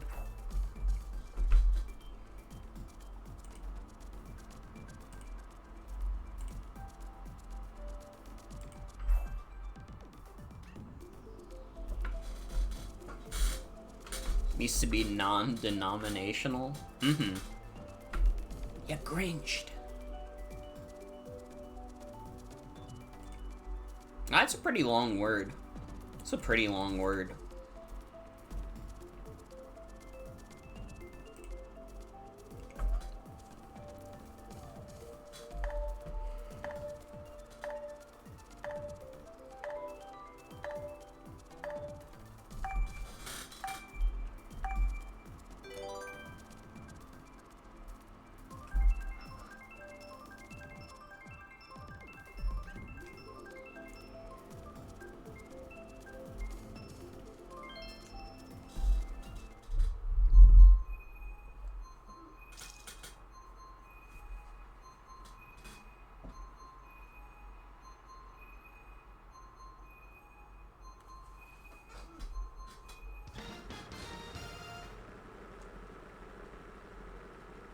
Dude, when they add Fire Emblem Path of Radiance to NSO, I might straight up stream that shit.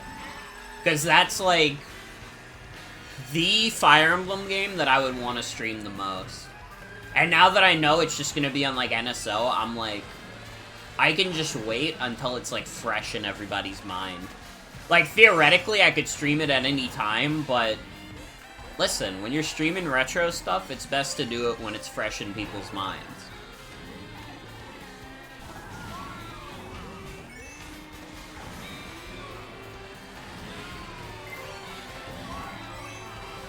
And yes, you have to accept that the GameCube is now retro. Alright, listen, I understand that it's hard to believe, but they're not making games like Super Mario Sunshine no more. Ain't nobody making games like that no more. And you have to accept this.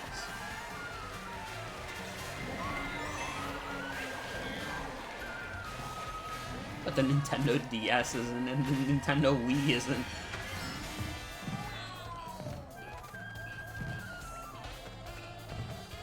Think retro games should be played arbitrarily on a weekday? Kinda true, kinda true.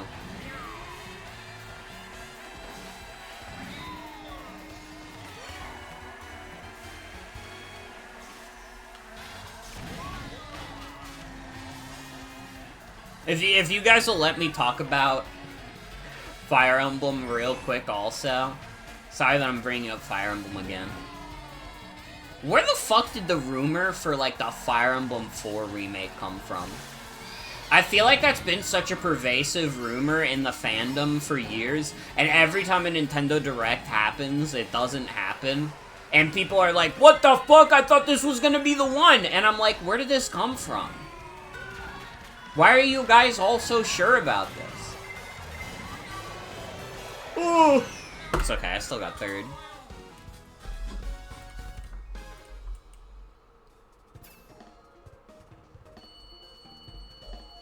Explorers of Sky remake is coming soon. See, that could be real, though, because, like, the Rescue Team DX remake did, like, pretty okay. So I feel like an Explorers remake is, like, feasible. I'm surprised we haven't had a Mystery Dungeon game since Rescue Team DX. Is this the longest gap we've gone without a new Mystery Dungeon game? What's like the Pokemon Mystery Dungeon timeline?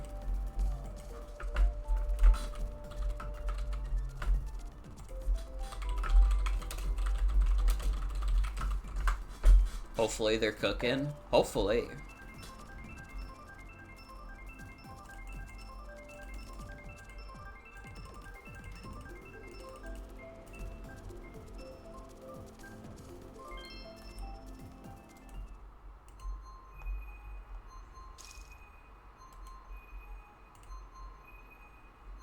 Yeah, I think we're in the longest gap now. Next Pokemon Day, new Pokemon Mystery Dungeon? Maybe. God damn, that wouldn't be until 2026 though. No more tiles, no more turns, all out brawls in dungeon corridors.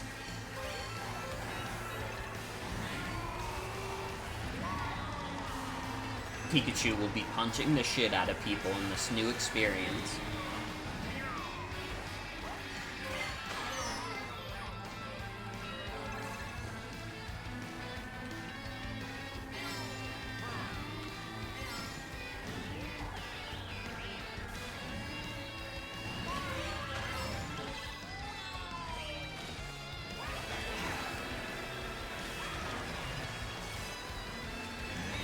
This is like a really funny track. Like, listen to this music and, like, think about how much it reminds you of, like, a mountain near a forest.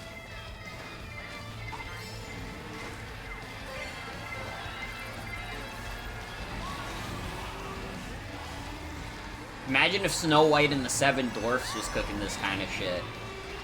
Maybe that live-action remake would have resonated with people more. Dude, I fucking forgot that came out. What a fucking wet fart movie. I feel like even, like, Lion King Mufasa was more notable for, like, being a piece of shit. Literally nobody gave a fuck about New Snow White. I've never heard anybody refer to it, even, like, jokingly. Wait, that's true. That's true. You are right. I didn't even think about it that way.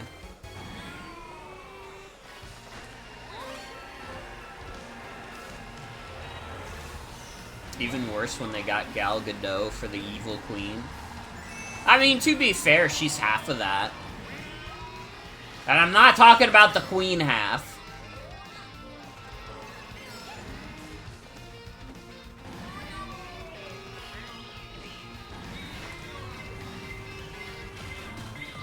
No, I got stuck on a tree. Oh. I was doing so good. Oh, it's over for me. Yeah, this is a fucking dog shit segment to get 3 shrooms. Yeah, I think I'm about to lose my 300. Oh, no, wait. You and your friends kept seeing the clip of her going, "Are you?" and bursting out laughing. I have not seen that. I've literally seen nothing of this movie. It's like it might as well not exist.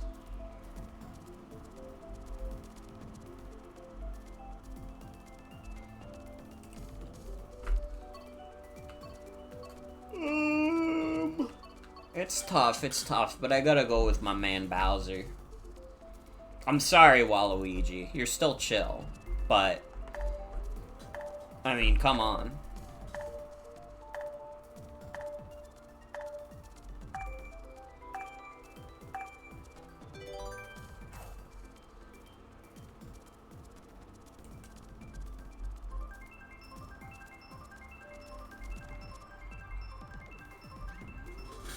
It is like one of the best songs ever. It's crazy that in like 2013, Nintendo dropped World Bowser, which was like an earth-shatteringly like crazy good song. Like probably like up there is like the best video game song of that year. And then next year they were like, okay, now we're gonna drop the next best Bowser song ever. And we just let them get away with that. That's what they were doing instead of making, like, more games for the Wii U. They were just cooking up the most fire Bowser tracks you've ever heard.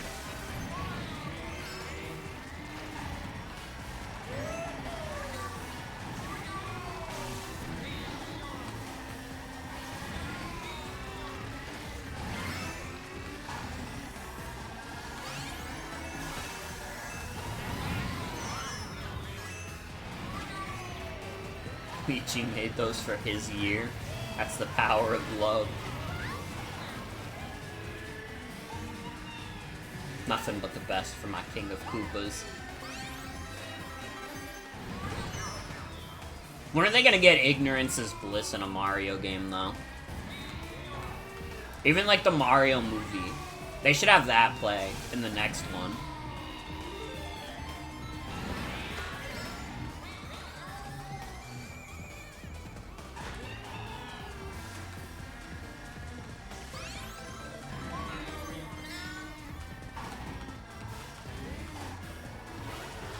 If the Five Nights at Freddy's movie can have that stupid, like, Living Tombstone song, the next Mario movie can have Ignorance is Bliss. That's all I'm saying. They should have Luigi's Ballad in a game. I just imagined you being psychically attacked, and I only felt, like, a little bad.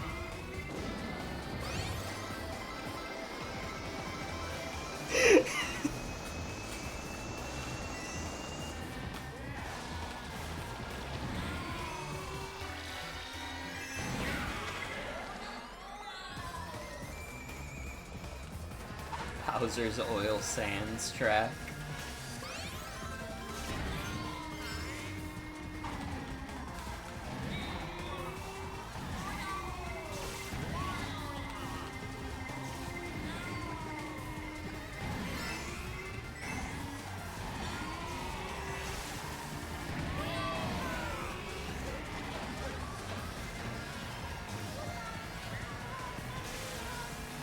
Fuck you, Tanuki Mario! Fuck you! Fuck you!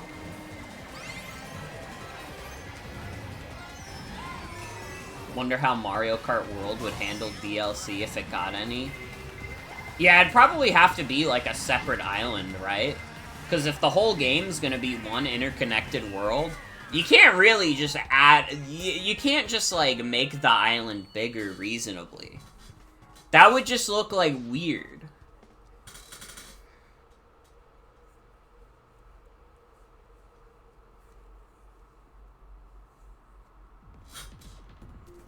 Isle Delfino could go crazy.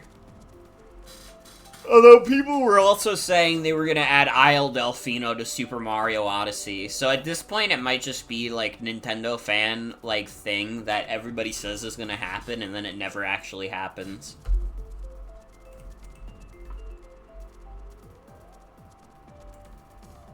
You can easily visit a generic New Horizons island. Kinda true.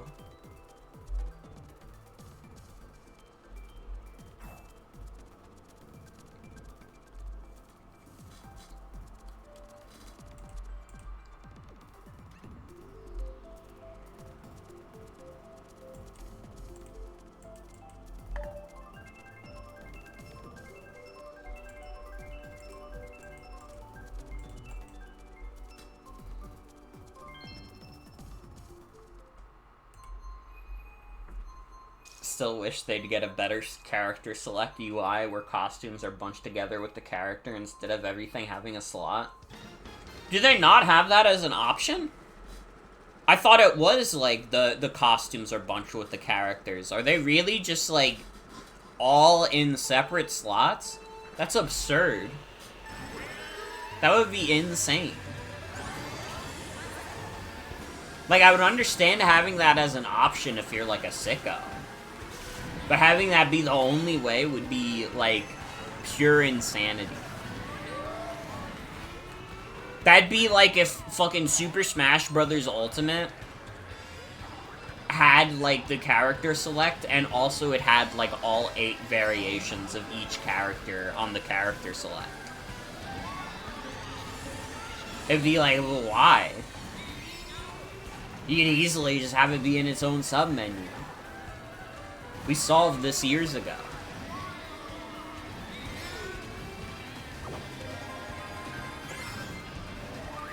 RP series from New Kart is gonna go crazy. That's literally true.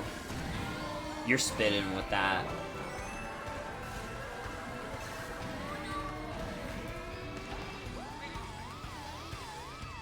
People are gonna figure out how to mod that game day one just so they can have characters walk around in the free roam mode.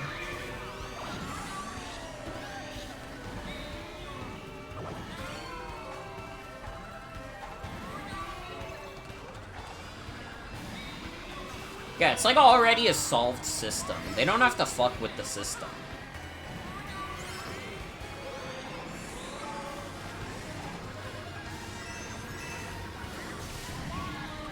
That's why I'm also happy that they're, like, just doing a Switch 2, because it's like, yeah, we solved it. We solved the problem. That's how you make a video game system. Alright, we don't have to do anything crazier than that. Just make the Nintendo Switch again. It's fine. All the, like, guys that are like, no, the soul! What about my soul? I wanted the Wii U again! It's like, no. No. No, no, no. Stick to the plan. Stick to the plan. Do not listen. Do not listen to those guys. The entire Mario Kart world map should be ported to Gmod. That's literally true. Stupidly big Gmod maps are what keeps the world, like, spinning.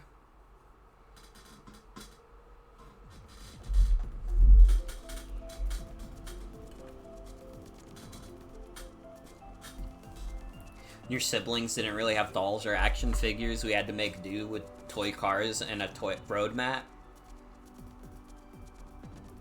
They could make it work. They could make it world. Keep the world spinning and our PC fans dying.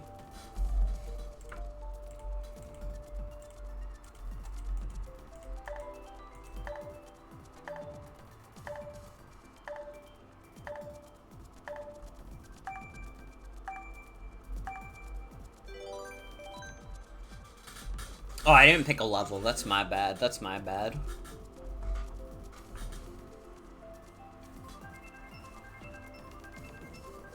Dude, as soon as the stream ends, I'm literally gonna be playing Sacred Stones. I'm telling you guys right now.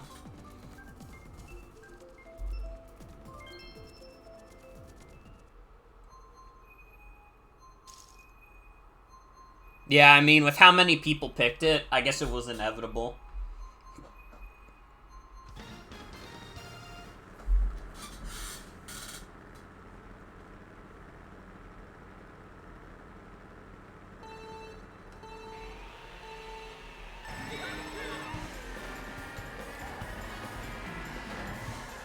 Was this 200cc as well?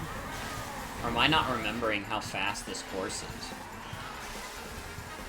No, that was like a wild whip. This has to be 200cc.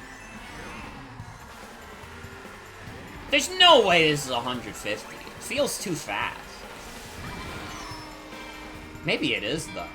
I don't know. Now I'm trying to remember how fast Mario Kart is usually.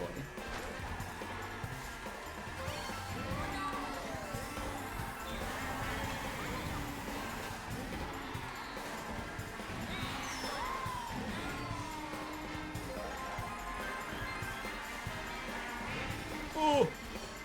I fucked up.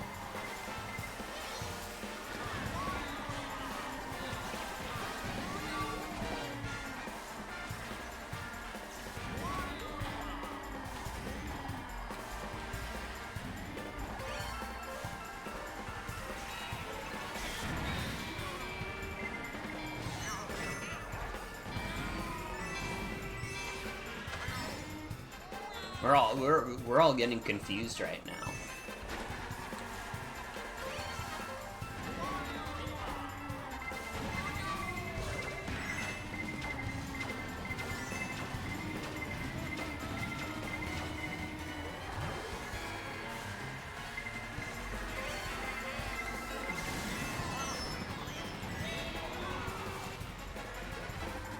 I wish those bushes were passable.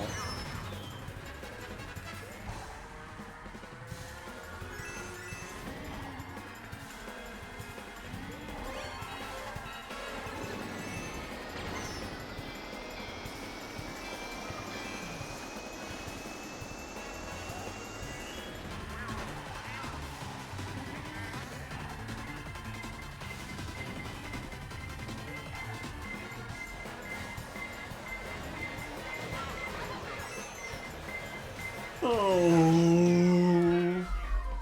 Oh. It's bleak.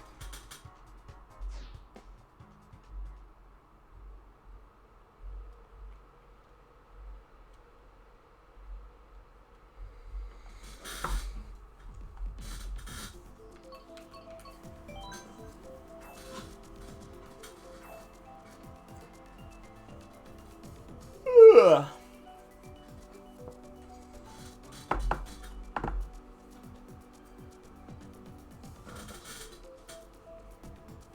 Dude, what else has been going on the past week and a half? I've been trying to think what crazy things have even happened since. I already talked about the Pope dying. I already talked about getting banned. Getting unbanned.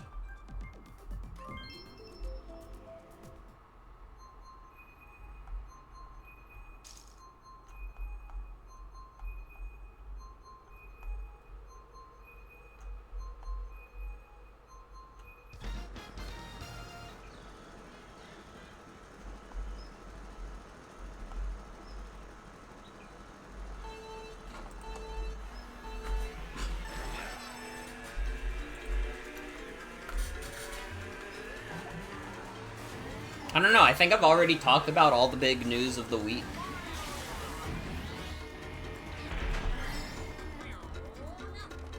And like what, do you want me to pretend like I have anything to say about the fact that I missed Homestuck Day? You think I give a fuck about Homestuck Day? Bro, I don't even think I care about the rat anymore. Okay, that's not true. I still appreciate it. Neil banging out the tunes. I'm sorry, Neil. I didn't mean what I said.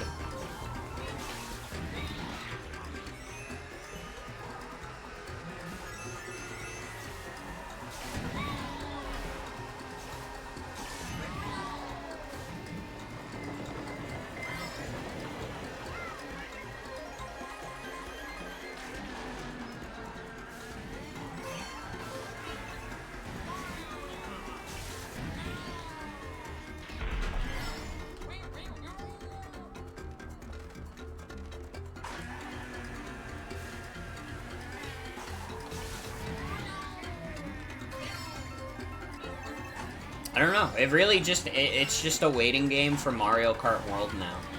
That's what it really comes down to, is that we're all just biding our time. Did I see they announced a Pokemon ecology book? I did. They got, like, real ecologists on that, too, right? Like, they got dudes with, like, legit, like, degrees in that.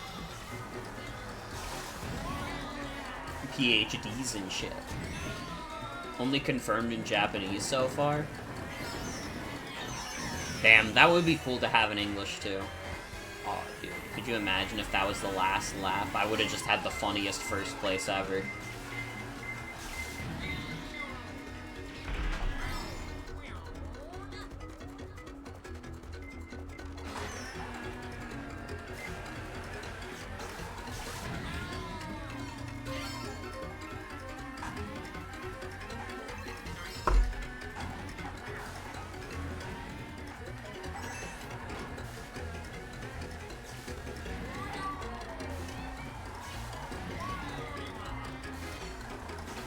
Book like that would encourage you to learn Japanese. See, I would try and learn, like, another language, but based on my performance in, like, foreign language in school, I literally don't think I have the stuff for it. Like, I don't know. I think I'm fucked. I took Italian in college, And I was really bad at that. And I took Spanish in middle school and high school, and I was really bad at that. So I'm like, dude, I don't know.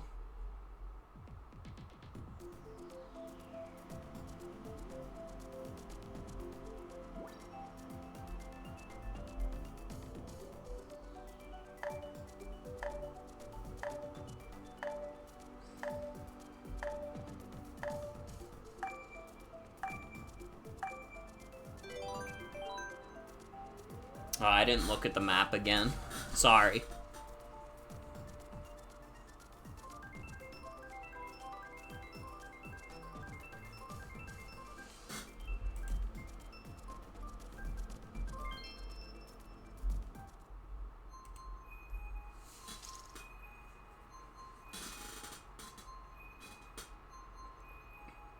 Wouldn't be speaking so you can take your time. I guess that's true. I don't know. I'm too impatient. Learning, like, a foreign language, I'm like, my brain just doesn't work like that.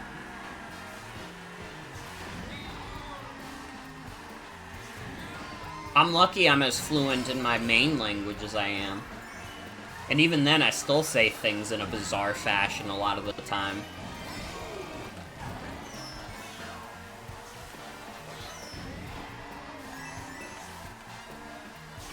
Would be near hopeless without Google Translate or DeepL.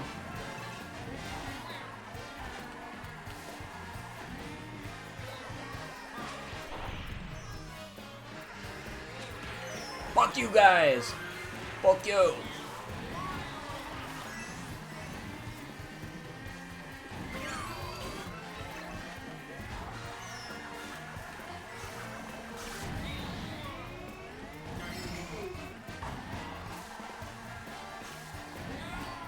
Dude, I've, like, thought about it also. And, you know, there are plenty of people who are not happy about, like, the Switch 2 being $450. I'm like, whatever about the price. Would I love it to be cheaper? Of course. But, like, $450 is probably as expensive as it can be before I'm like, I'm out. And then I think about it and I'm like, dude, I have to wonder how expensive the next, like, Xbox and PlayStation are gonna be. It might be, like, fucking dire next gen in terms of being able to afford that shit. Like, dude, the PS6 might actually be more expensive than the PS3 was at launch. And everybody clowned on the PS3, but we might be living in the PS3's reality soon.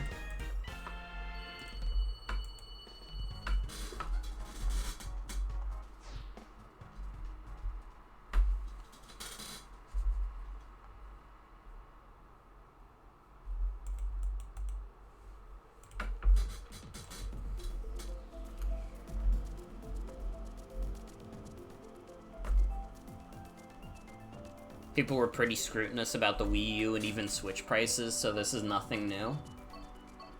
I guess I wasn't, like, as tuned into the discourse, I guess.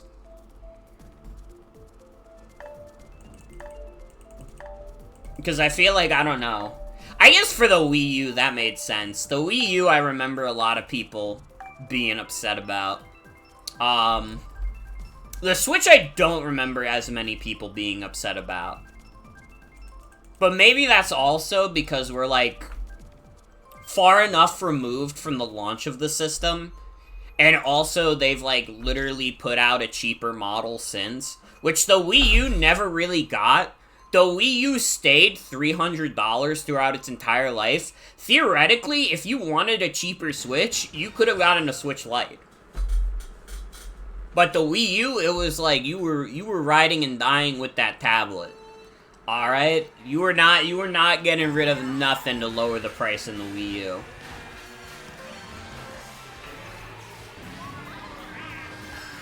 But, you know, I feel like it's probably what's gonna happen with the Switch 2 as well.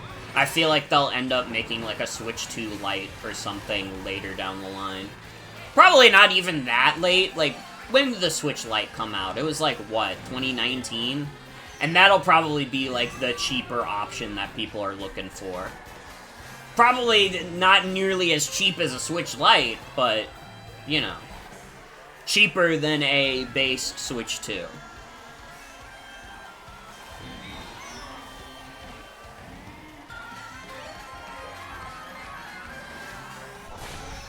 Fuck. I kind of deserved that. I was hugging that Luigi. And he was like, I don't like that.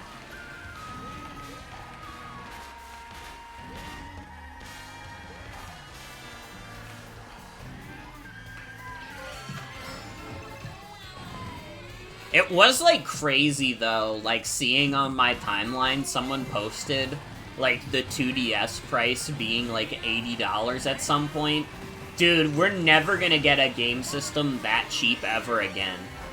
You could get a Nintendo 2DS at some point for the same reason, for the same price as Mario Kart World. That's fucked up. That is true. People did not like the Joy-Con prices. And I mean, fair enough, because the Joy-Cons are already kind of shitty controllers. So they really should not be that expensive.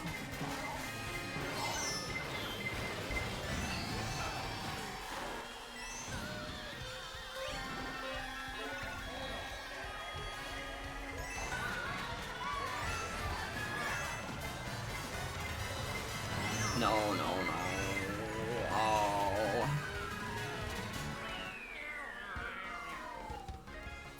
Dude, I'm getting grilled so hard.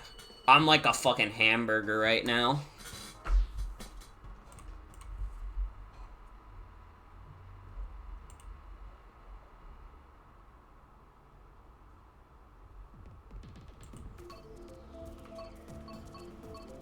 Piranha Plant Cove, though? Haven't played that yet.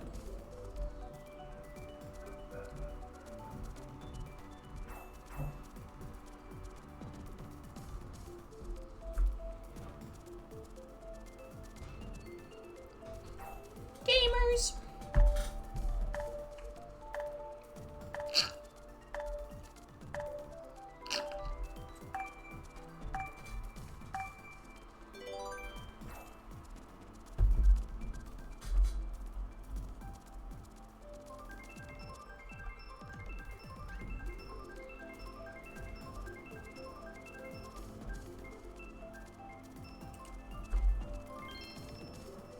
Man, who the fuck picking this track?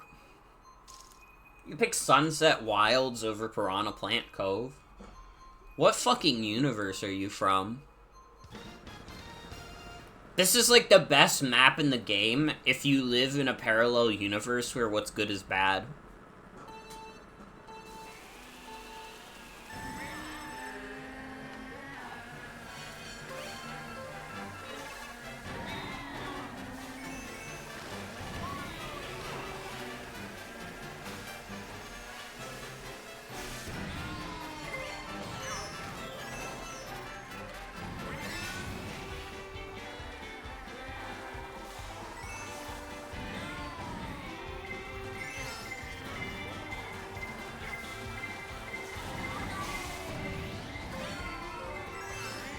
Like Sunset Wilds? I don't know, I just don't like it in Mario Kart 8. I think this is one of the more boring remakes that they've done.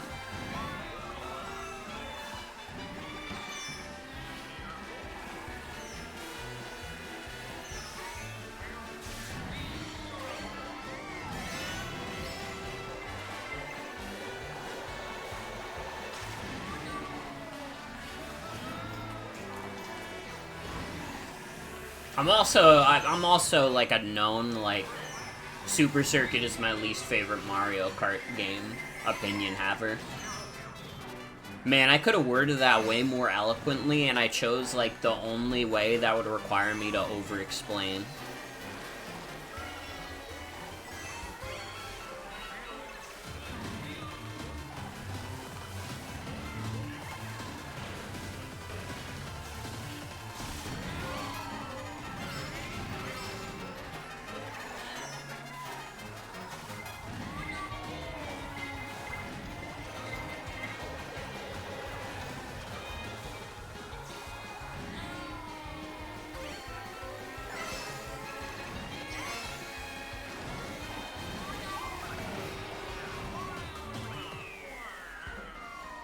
Fucking 7th, dude. That can be +5? Wait, if we just do mid over and over again, we can farm.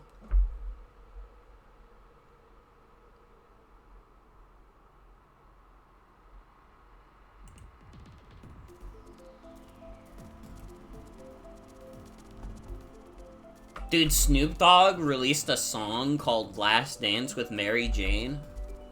Is Snoop Dogg quitting weed?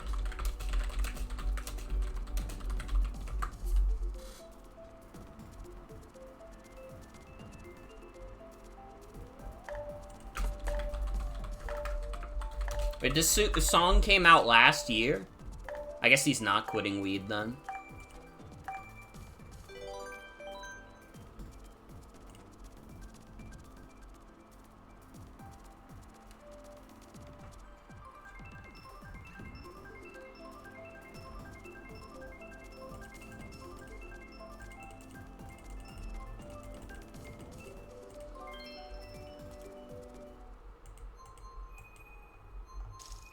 April, Snoop quits weed. May, Snoop back on weed.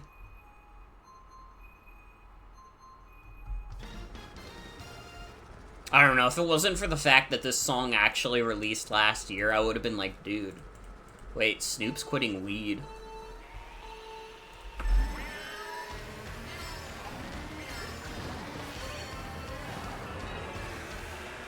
Do you guys remember that, like, Snoop Dogg, like, quitting weed fake out?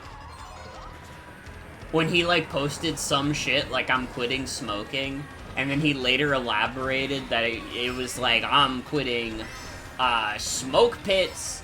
That's right, everybody, buy this new smokeless grill. That was, like, a crazy moment in pop culture, especially because nobody remembers what the actual grill is. Everybody just remembers getting baited by Snoop Dogg.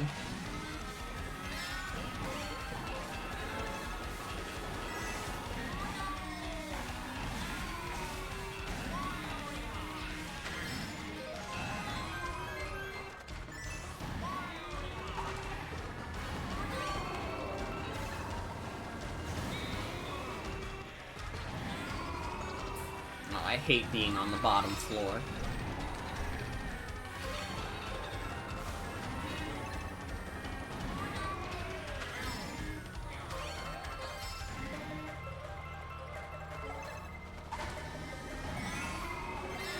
Snoop's entire career is just appearing in things now. I mean, that's probably fair enough, because I feel like most people would not say Snoop is at his prime in terms of making music. I feel like most people generally agree that in terms of, like, his music, Snoop has not been at his best for a while. God, I forgot he did sell NFTs, didn't he? Oh, Snoop, you rapscallion. Who had the better Bored Ape, Snoop Dogg or Eminem? I don't actually know if Snoop Dogg bought a Bored Ape. That was just the first NFT I thought of. But Eminem did have a Bored Ape, which he sold, but he did have a Bored Ape. Which is like, I mean, yeah, it's fucking Eminem.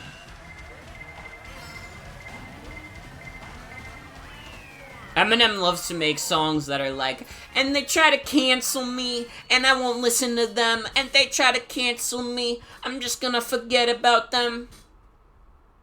Sorry, that was like vaguely Lin-Manuel Miranda.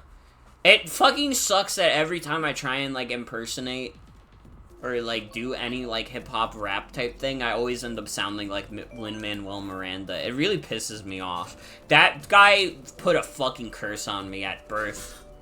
I'm convinced he was there, and he was, like, he wanted to infect me with his cadence.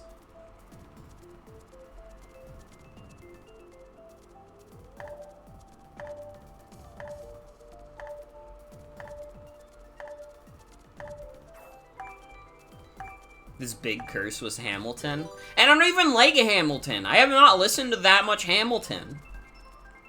Because I think Hamilton music is really bad.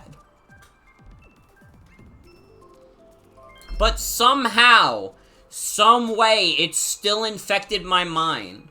Where every time I, like, do any bit that's, like, vaguely rap adjacent, I started out like this. Yeah, I was taking a big piss. It's fucked. It's fucked. My life literally is miserable because of this. No other problems, though, you know. Everything else is pretty great. Have any of your siblings exposed you to his works? Unfortunately, my older sister did listen to a lot of Hamilton. I don't know if they still do. I haven't heard Hamilton in quite some time, but they do like Hamilton. Or at least they did. But I mean, they're also a theater kid. So I'm willing, like, I'll give them some leeway, even though I don't respect it. But it's like, if you're a theater kid, what the fuck else do you have going on? Hamilton's probably the last thing you had going on. You meet Thomas Jefferson Miku Binder is 7 years old. Dude, the Panera Bread video? Add a Nasiago cheese for your cinnamon crunch. Oh, I love that fucking video. That video goes crazy.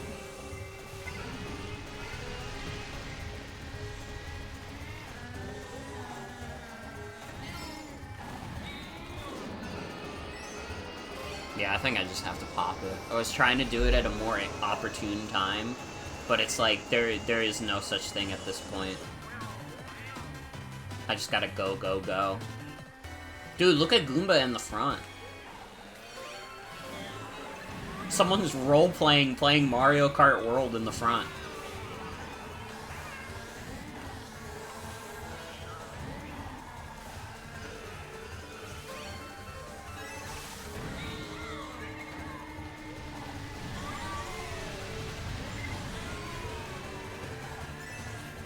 Didn't Lin-Manuel Miranda also do the songs in, like, Moana and also in Kanto? Because I've been exposed to some of those songs. Not even from my sibling. Well, I got exposed to Moana from my siblings. But not so much in Kanto.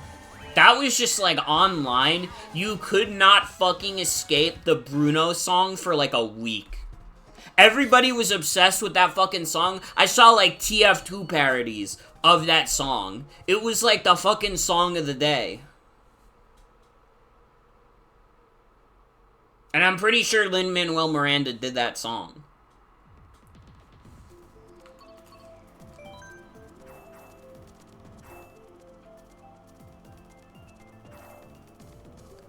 That might be like the craziest lightning bolt that's ever happened, by the way. That got me from 9th to 2nd.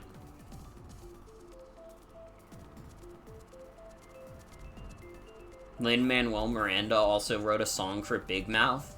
See, I didn't know that one, because nobody in the world likes Big Mouth.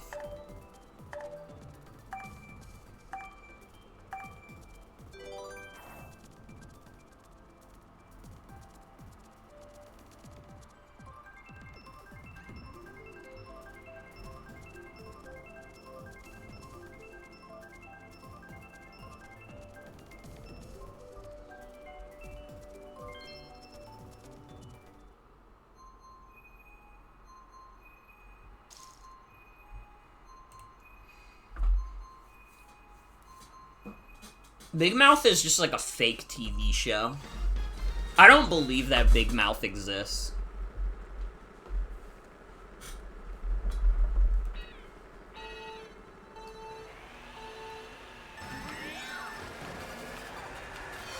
That shit is Pubertina.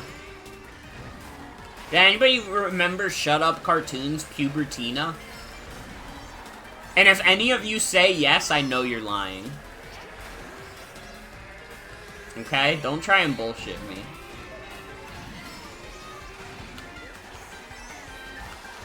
I'm the only person in the world that remembers Shut Up Cartoons at all.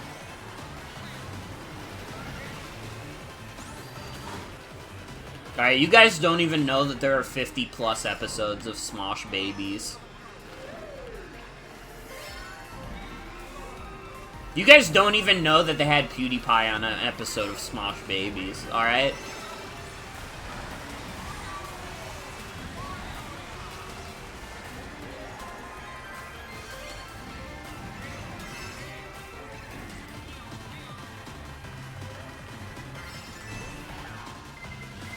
What the fuck am I talking about? I'm talking about Shut Up Cartoons. I thought I made that explicitly clear. What kind of question is that? That's like if I started talking about plants and you were like, Morgan, what are you talking about? And I was like, dude, I literally said this is a plant. Let's be real. Let's be real.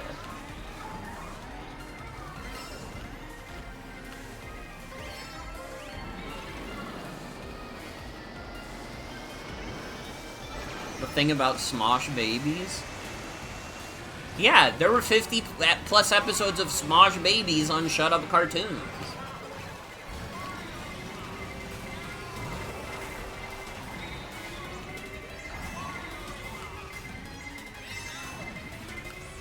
Again, I thought I made myself quite explicitly clear.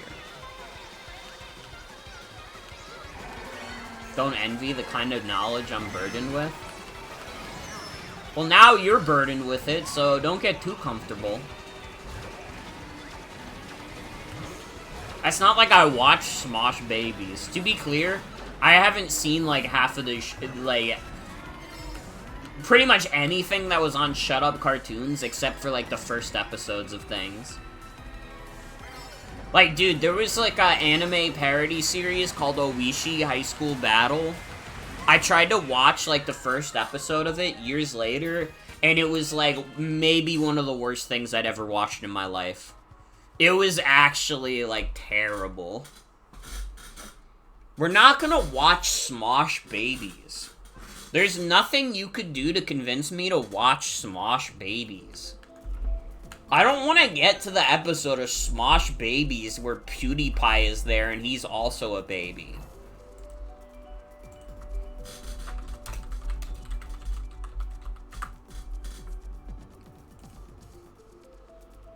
We've done it all. Shut Up Cartoons hasn't uploaded in 7 years.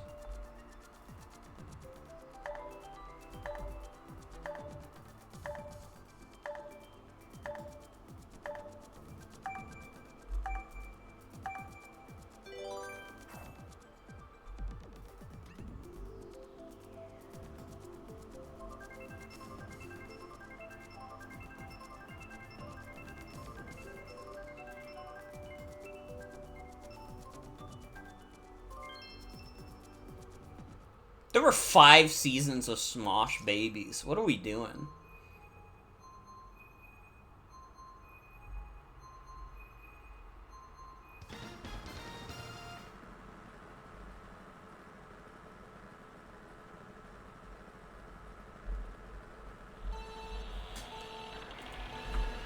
Dude, some of these are, like, so dire.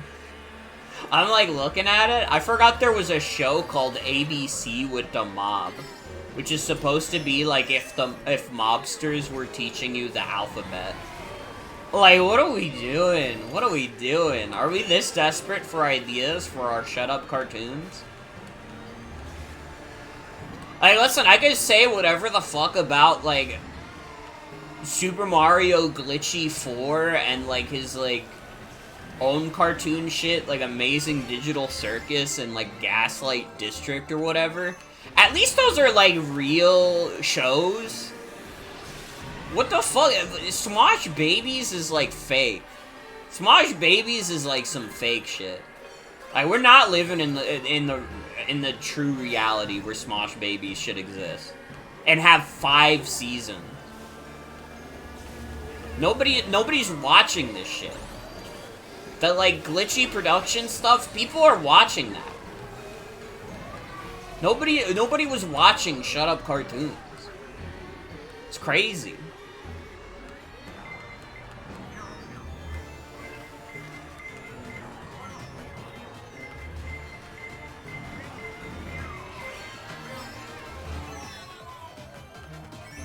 Who's gonna watch Your Favorite Martian the series though?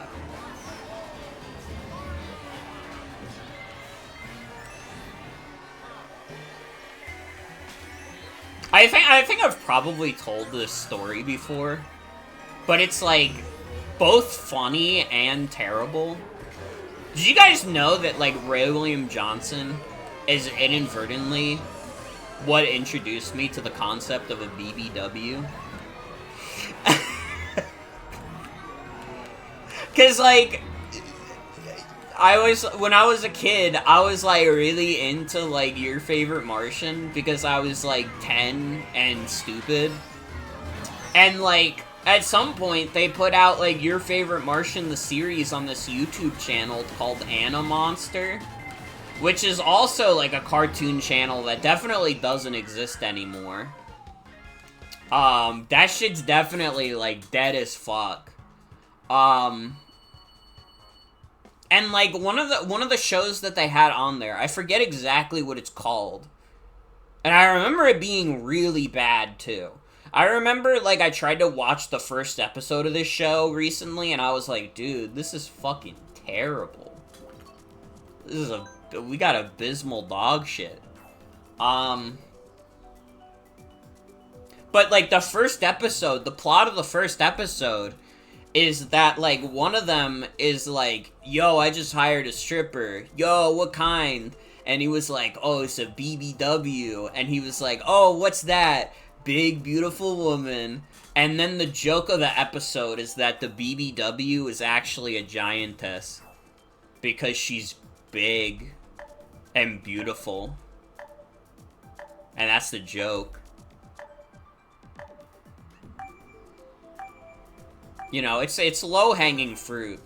Some might even say it's so low-hanging it's already hit the grass. But, I mean, in 2011, I guess that was the height of humor. Ray William Johnson introduced me to the concept of your best friend wanting to bang your grandma.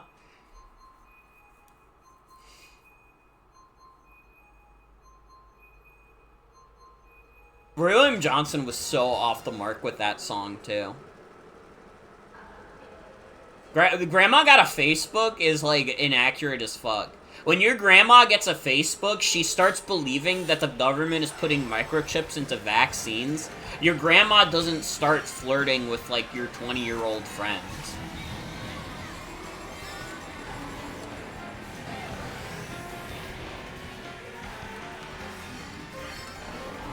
Giantess stocks really went up after the Tamagotchi life reveal. You know, that's like an insane sentence, but I kind of think you're right. I feel like I've been seeing it more than usual. Like, I don't know, I've seen a lot more, like, giant people since the Tamagotchi life reveal. I mean, I've seen, like, people draw their own versions of that, like, scene in the Tamagotchi life reveal. Like, I saw someone do a Dungeon Meshi version where it's Marcel and Phelan.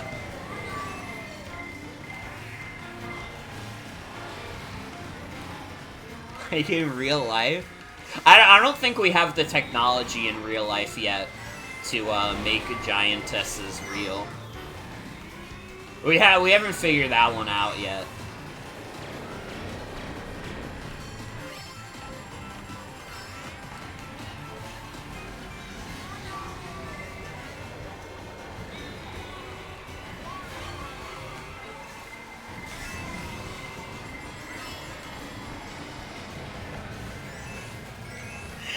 Walks outside and there's some Orlando-ass knights blocking traffic. The will of the pervert is strong, they'll find a way. Well, until then, they'll just make, like, photoshopped images of, like, a really short guy trying to high-five a really tall lady.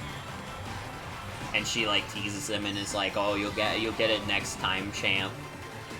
But she knows he's not gonna get it next time.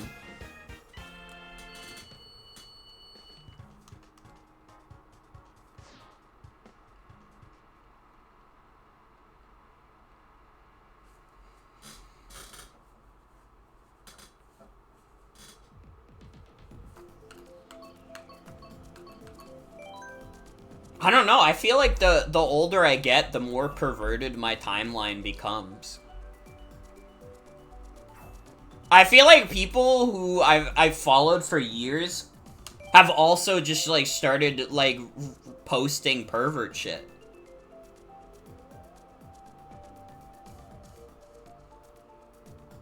Like someone that I've been following for like 10 years just like randomly posted like a vor picture one day.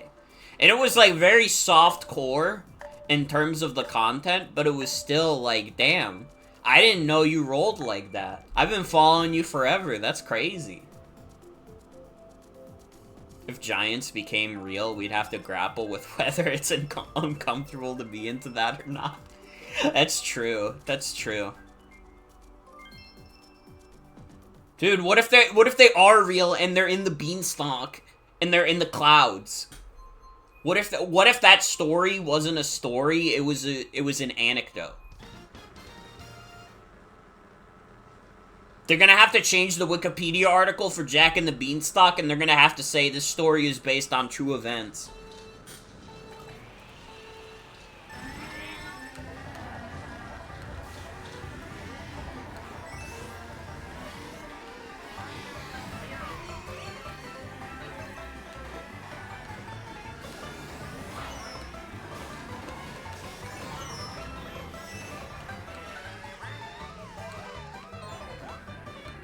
I gotta say also, and it's not something that I necessarily understand, but I do respect it.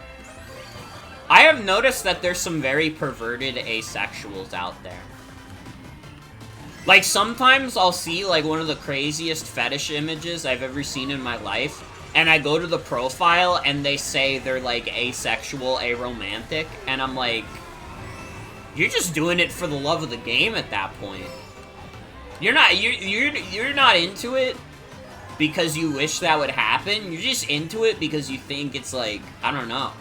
It might even be like a little funny to you. But I guess you also like hold it close in your heart and think it's cool.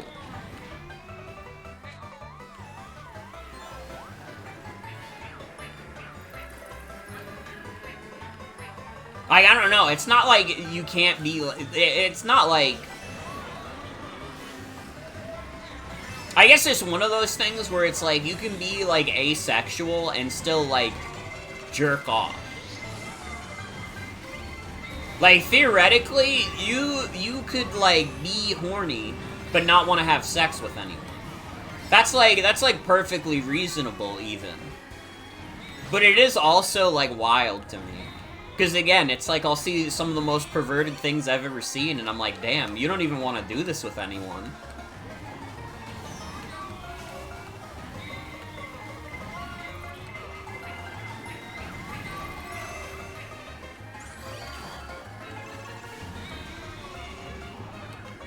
By a seer, maker of horny jokes.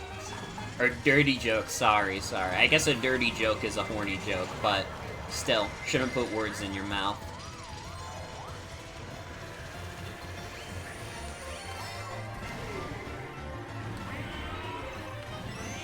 I don't know, it's an interesting phenomenon. And you know what? Again, this is an 18+ stream anyways, so we're just allowed to talk about this shit. We can talk about whatever. I mean, except stuff that is, like, explicitly illegal.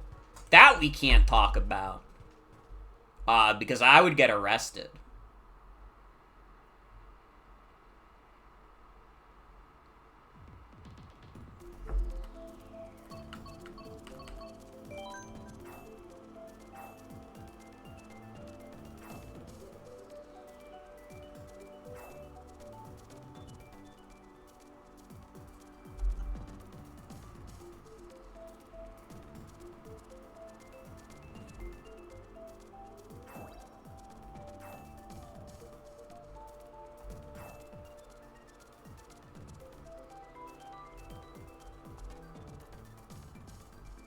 I feel like, I don't know, I feel like there's some, like, asexual perverts who are into stuff that's, like, technically feasible.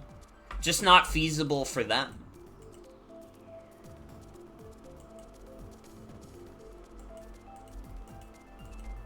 You know what I mean?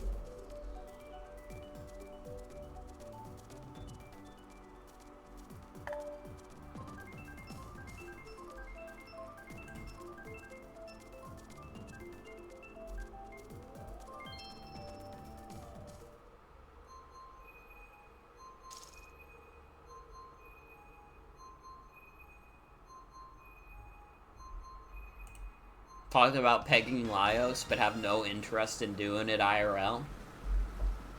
And you don't have to worry about it because he's a cartoon. Even if he was real and he was like, hey, want a peg, you'd never even have to turn him down. Because he isn't real.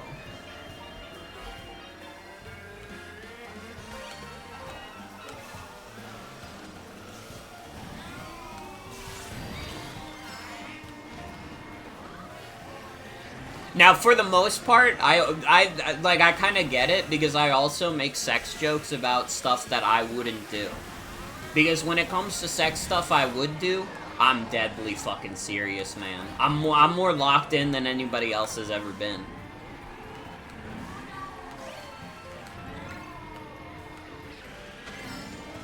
Alright, I take the pervert shit seriously. So if I ever joke about a sex thing, know that it is explicitly something that I'm not into.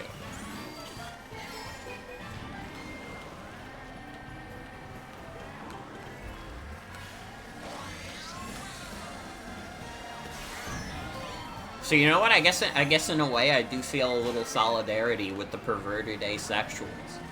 Even though I'm not asexual, I get it. I get it. It's for the love of the game.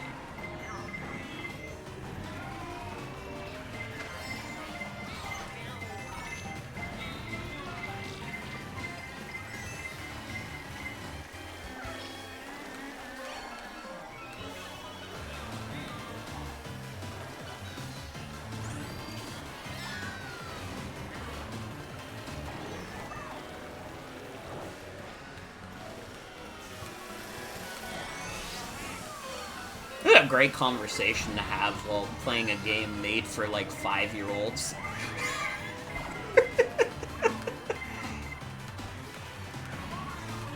Ever think about the fact that I'm doing this in a lobby that could be full of like literal 3-year-olds? That's the good thing about this game not having voice chat. I don't want little Timmy to hear the crazy things that I'm talking about. Alright, you're not catching my ass using the Nintendo Switch 2 microphone. Unless it's for, like, a in-game gimmick, it's not happening.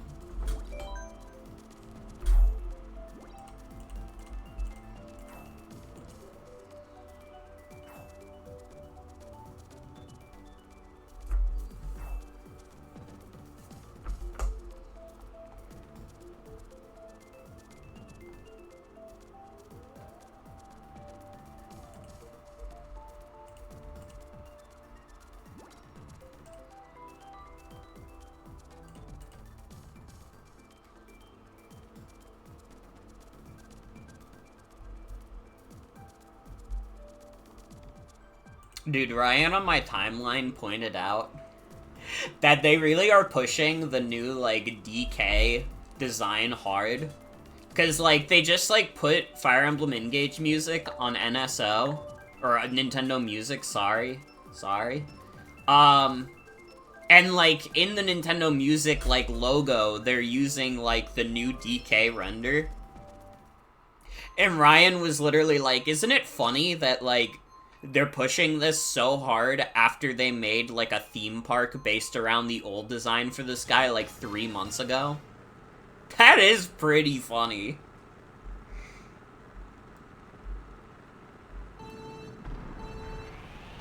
Dude, they should have done the, like, Legend of Zelda park first. They did the Donkey Kong Country Park, and then they were immediately like, oh, fuck, wait, DK's all different now. We don't fuck with that old DK anymore. He's whimsical now.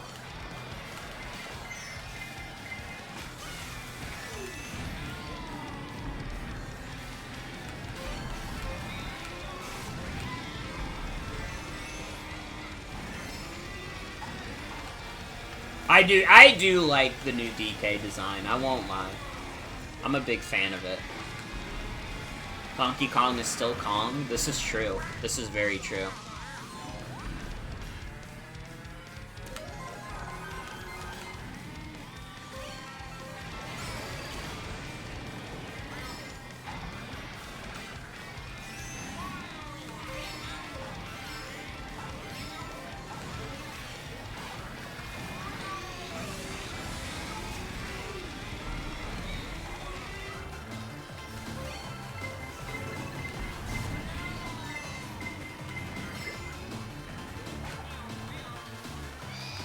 Fuck you! Fuck you!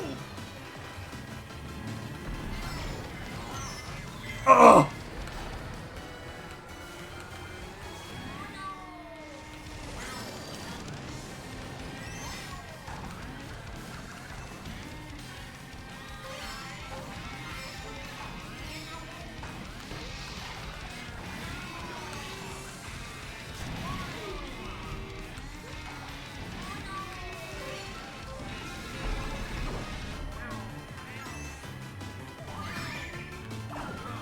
Man, when other people steal my items, it's like they steal the 3 shrooms. When I steal items, it's like, here's a green shell, you fucking loser. What did I do to deserve this?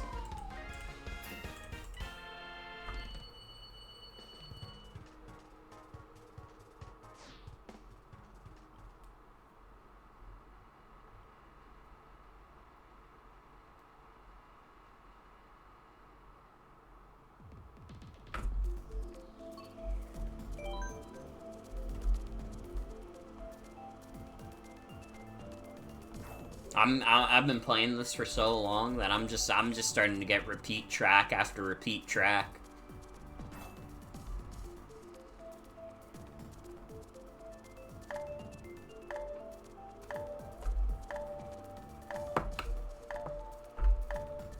Have I done Coconut Mall yet?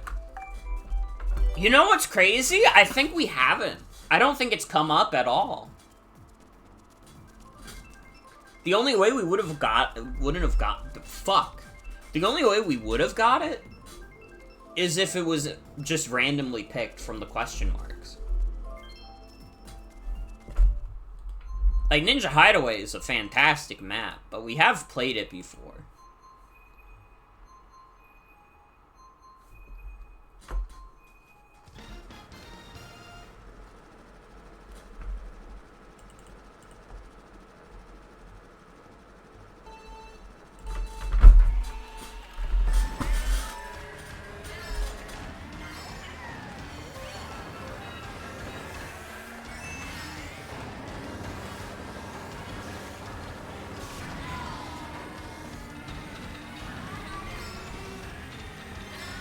Oh, you know what's one thing that I can say about myself now since I've been on break?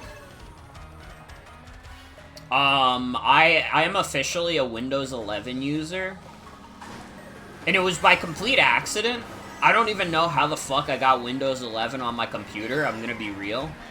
And it is Windows 10. It is literally just Windows 10. I think there was probably reasons to be freaked out about it in the beginning, but I gotta be real, ever since my computer changed to Windows 11, I literally haven't noticed any difference in, like, compatibility of any of my apps or anything. And it's like, they slightly moved the search bar, which is, like, slightly inconvenient, but for the most part, my life is neither improved nor, what's the opposite of improved?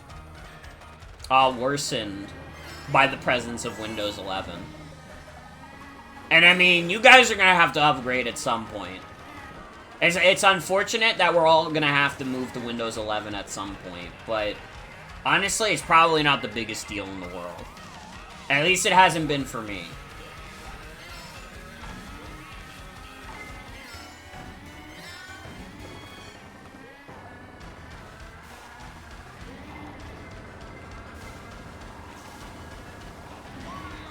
Uh-oh.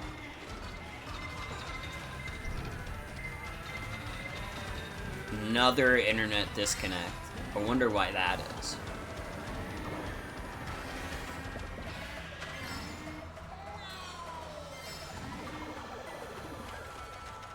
Oh, brother.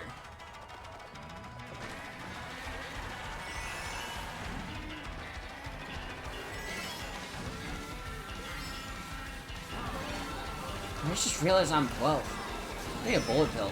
Thank you. Get my ass to 10th.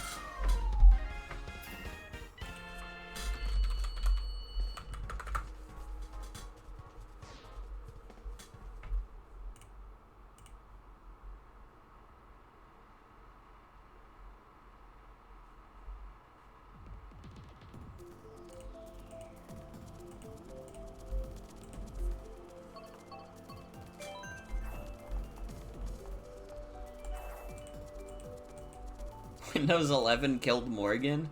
And the crazy thing is, I was literally saying Windows 11 is fine.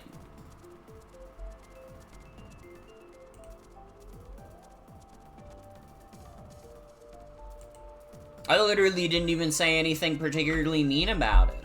I said nicer things about it than most people have been saying.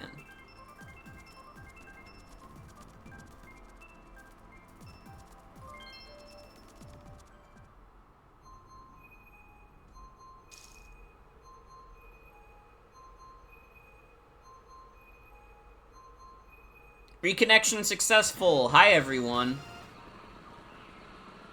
I was literally saying to YouTube, I was like, dude, I'm literally saying nicer things about Windows 11 than most people have said. Why the fuck am I the one getting shot?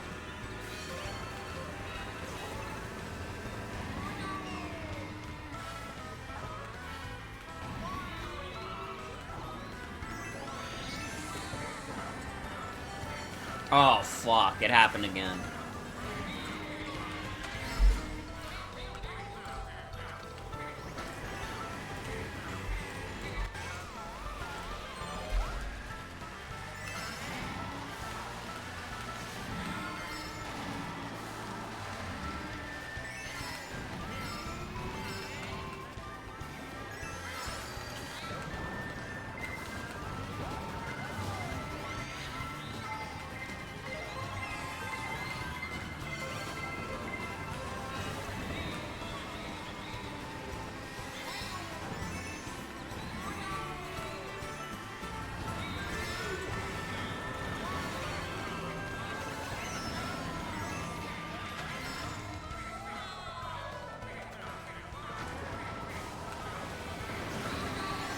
My fucking goofy ass disconnecting over and over again. Oh, I'm back now. Hello, everyone.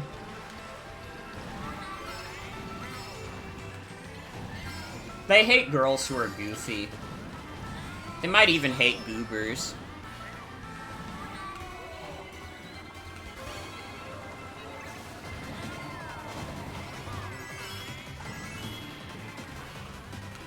That's true. Windows 7 is, like, the last, like, Windows OS that has come out where, like, I had no problem with it. I mean, Windows 10 and 11 are still better than Windows 8. Windows 8 was a fucking piece of shit. I don't know how the fuck they got away with Windows 8. That thing was fucking terrible.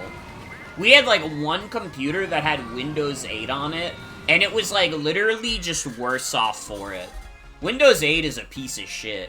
And then Windows 10 was not great, and then Windows 11 is just Windows 10 again, which is to say, not great.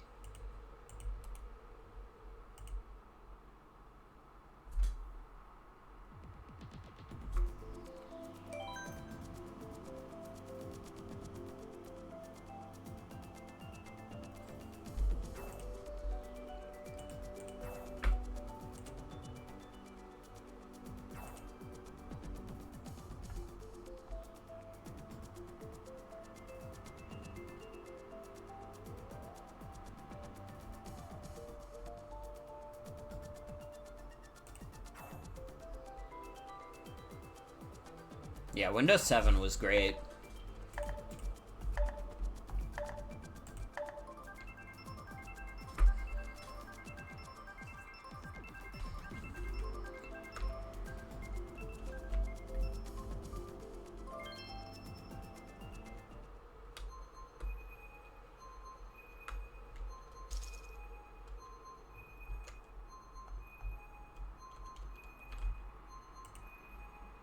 Why is Daisy Cruiser's icon the Goomba?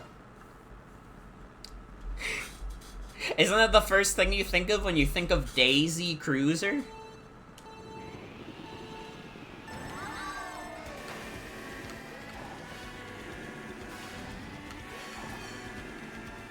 Mr. Bean Mario Kart 8 icon. I've definitely seen that. I could, like, envision it so vividly in my mind. Fuck. Getting owned in the dining room.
I should do a stream of Mario Kart 7 at some point.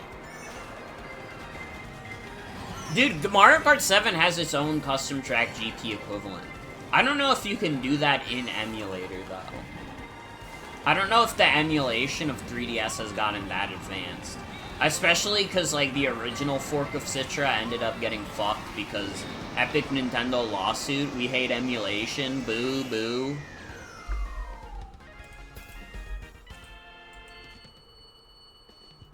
Dude, my points have been suffering.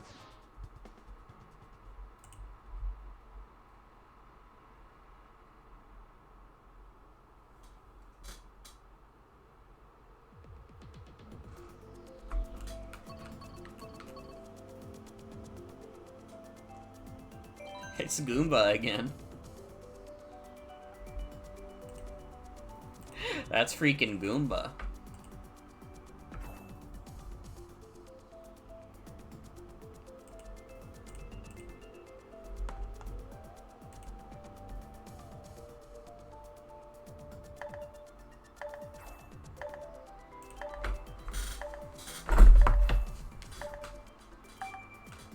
In Mario Kart World, all of the course icons will be Goombas. They won't even be different Goombas, it's just gonna be base Goomba.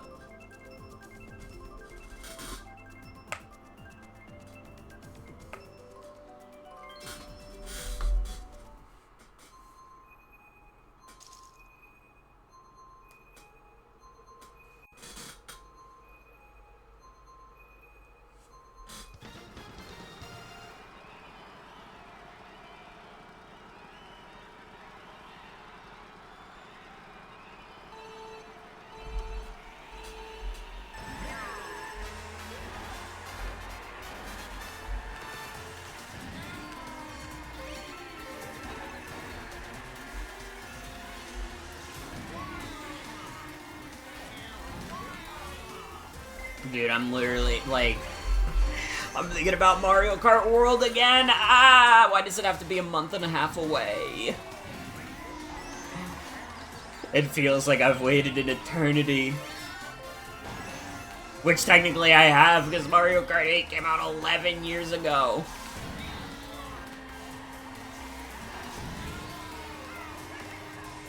Dude, when I was a kid, they were putting out Mario Kart games like it was nobody's business. Mario Kart Super Circuit came out 2001. Double Dash came out like 2002, 2003, I don't remember. DS came out 2005. Wii 2008. 7 2011. Mario Kart 8 2014. And then it all went silent.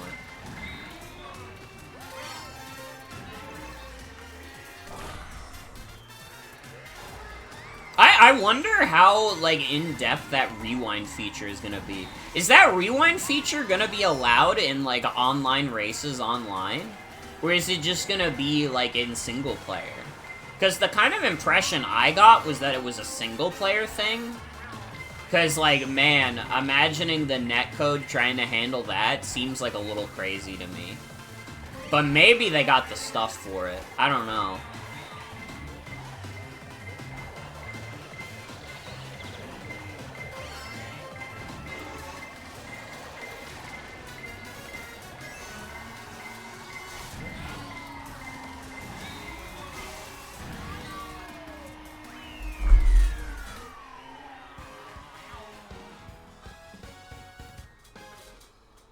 I'm finally placing high again.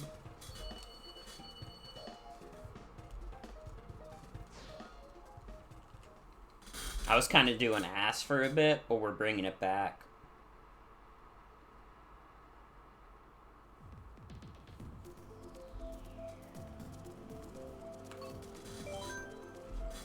We haven't done Piranha Plant Cove. It'd be very hilarious to watch a racer go suddenly backwards. It could be legit. You never know.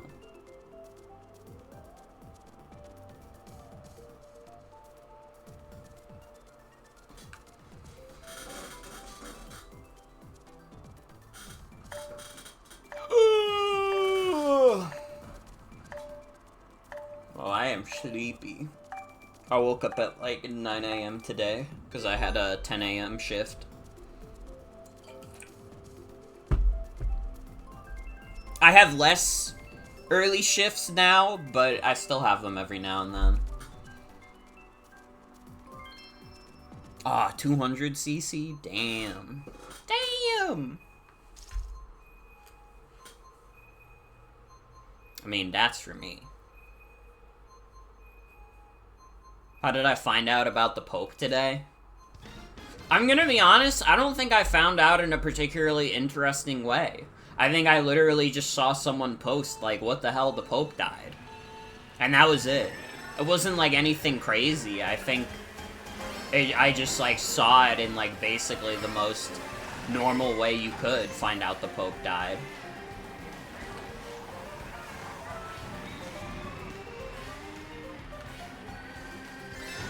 I was kind of hoping that I would be, like, a crazy way for someone to find out the Pope died. Because I just posted, he finally beat Undertale. And a few people liked the post, but I don't actually... Nobody replied with, like, OMG, this is how I found out. It's like, damn, I made people find out that Proton John was trans, but I can't have people find out the Pope died. Probably because I posted it at, like, 1 p.m. I think I was a little late. Meanwhile, Proton Claire, I was on top of that shit. Alright, I was on top of that shit.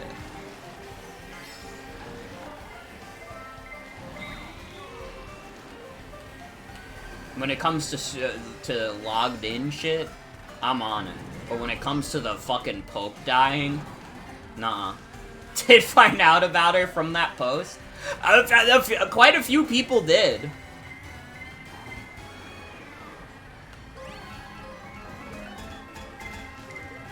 I have to assume that most of the people who like liked Ryan's reply found out through that way. Found out about Claire yesterday through TV tropes. I'm very curious how you could have found out about Claire from TV tropes specifically. Were you looking at, like, Runaway Guys TV tropes? I'm like trying to figure out how that could be. What the hell could you have been looking at?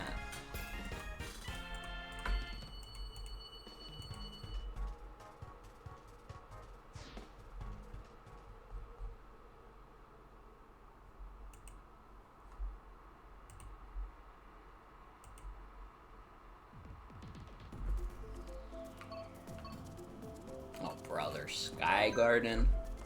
Give me a break.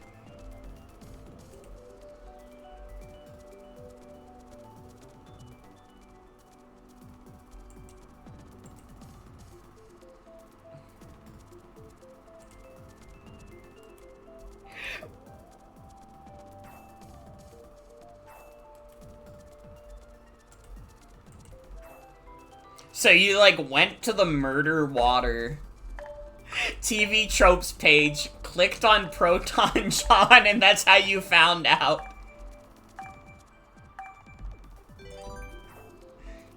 That's, like, crazy. That's, like, way crazier than finding out about it from my, like, stupid post.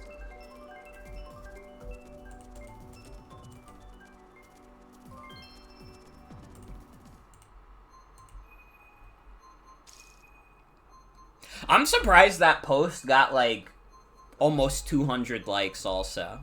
Because I gotta be real, I, like, made a joke about finding out Raocow was, like, gender fluid, and I was like, dude, who the fuck's gonna remember who Raocow is? But apparently, a good chunk of people did. It hit, like, the exact target audience. The exact overlap of people who would care about Proton John coming out as a trans woman, and people who would remember Raocow.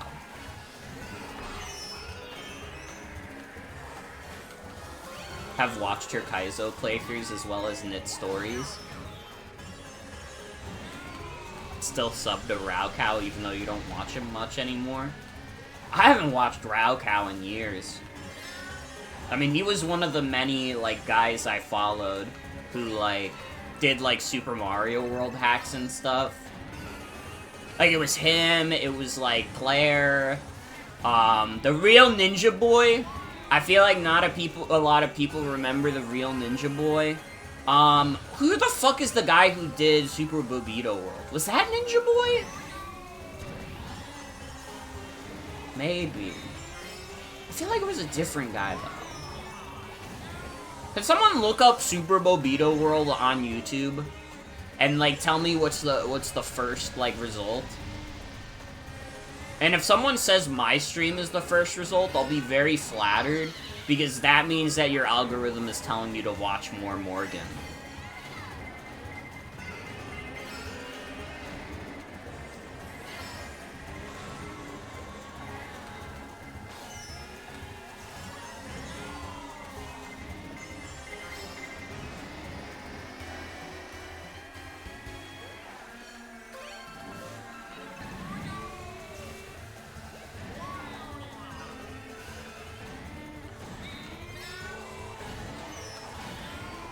Raocow's videos are exactly the same as they were 10 years ago, except he doesn't do Mario World hacks anymore. I mean, totally understandable.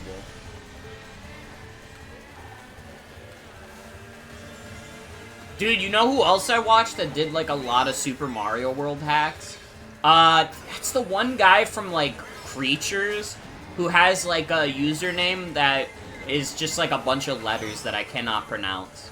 Because I'm sure they stand for something, but for me, they're just kind of like a random assortment of letters.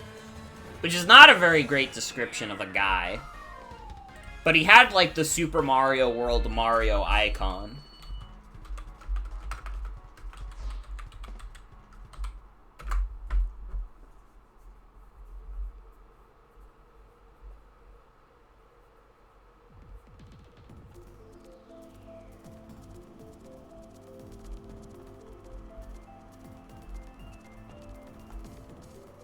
I don't know, I tried to look up the approximation of what I remember his username being, and I got a video called Why Splatoon 3's Flagship Weapon Failed. So I don't think I did a very good job looking this up. YouTube's also telling me to rewatch a Northern Lion animation, which, you know what? I'd consider it. I'd consider it for sure.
Dude, I'm gonna be honest. And, like, I'm thinking about it, like, stacked up to, like, every video game that's ever come out. I think Super Mario World might have, like, the best, like, hacking community out of any game. Which might seem crazy, but when I think about it, I'm like, what the fuck else could it be?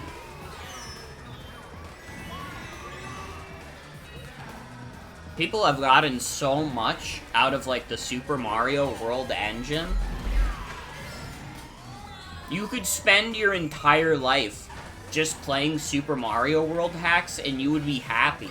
Because there's a lot of, like, really solid, like, great hacks out there.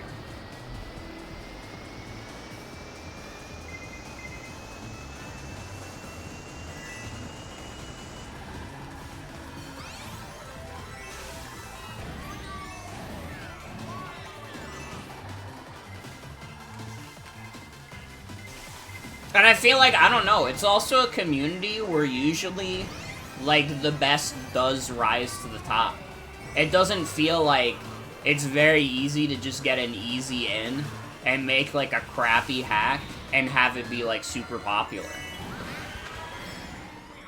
Listen, it's a little mean, but there's some Pokemon hacks out there that get really popular and aren't actually that good. And it's like, you know, everybody's entitled to make their own not very good Pokemon game. But, you know, I think the Pokemon community gets a little bit egotistical and thinks they're always doing it better than Game Freak. And, like, usually they're not. Pokemon Quartz. Was Snakewood popular? Snakewood was pretty popular back in the day, yeah.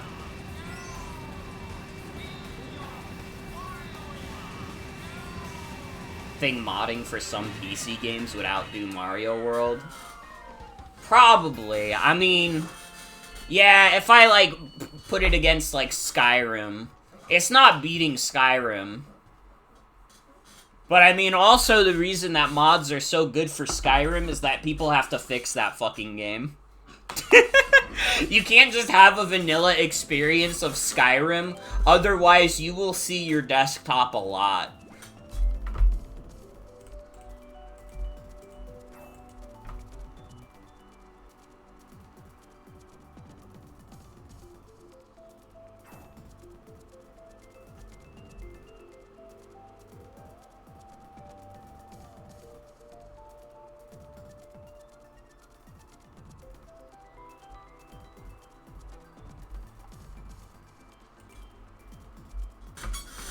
Yeah, I don't know. Especially in, like, the early days of Pokemon hacks, there was a lot of, like, not great hacks that rose to the top. And, you know, that was charming in its own way, but I don't know. I did see that. The Super Mario Mon. That hack is interesting. I think I'd rather just play the Pokemon Showdown mod someone made of it, though. Like, I don't know. I got to, like, Diamond City, and it was, like, too big for me, and I gave up. I was like, I don't really feel like doing all this. And it's like, that's not entirely fair to it, because it was, like, a pretty quality hack. Although I felt like I was doing a lot of grinding. It felt, like, kind of grindy to me, but maybe I'm bad. Maybe I'm just bad at Super Mario Mon.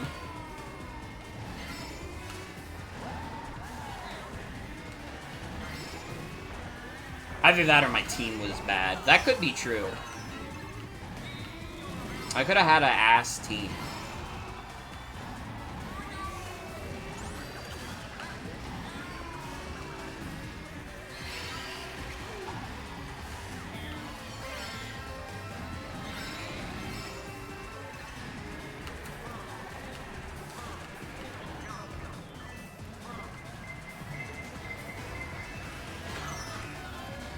Man, what the fuck? hit into my green shell and then somehow still hit me.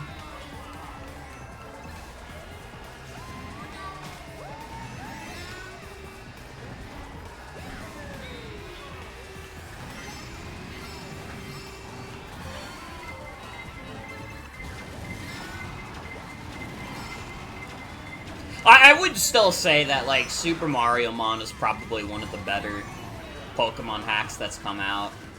You know what I kind of just don't like about a lot of Pokemon hacks? I feel like a lot of Pokemon hacks are trying to get, like, too technical. Like, I don't know, if I really want to engage with, like, the mechanics of Pokemon, I would probably always just play Pokemon Showdown. Because when I'm playing a Pokemon game, I really don't want to be thinking about, like, oh, I need these EVs and IVs, I need these natures. Aw, fuck, my Pokemon that I caught has the wrong nature. I either gotta find the fucking mint for it, or I gotta catch another one. Like, dude, do you realize how fucking lame that sounds? But every Pokemon hack now is, like, so in-depth. And aside from, like, Pokemon Emerald Rogue, I kind of just don't fuck with most of it. Like, I see something like Pokemon Run and Bun, and I'm like, dude, this is too much. What are we doing here?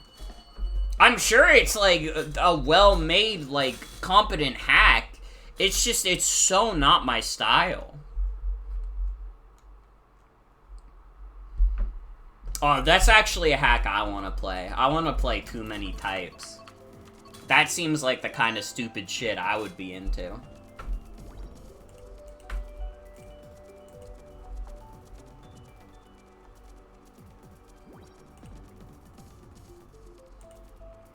And I don't know, there's like a lot of like rebalance hacks for Pokemon that just kind of feel like they make the game more annoying. And I don't fuck with it. It's a hater take, but it's a take I have nonetheless.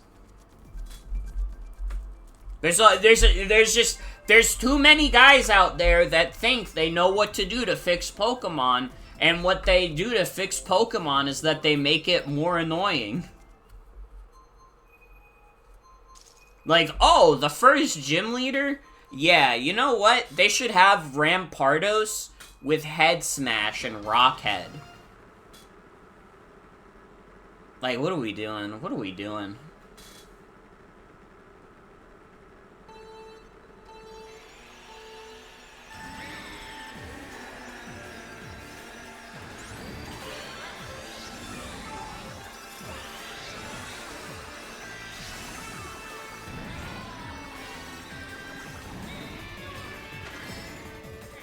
It's like Pokemon hack where you go in the Pokemon Center and a random NPC gives you like 3 starters from every generation.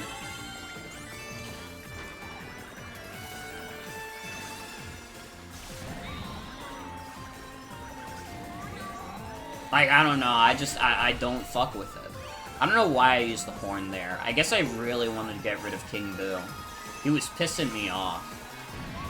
But now if a blue shell happens, unfortunately that's Karma taking her debt from me, I guess.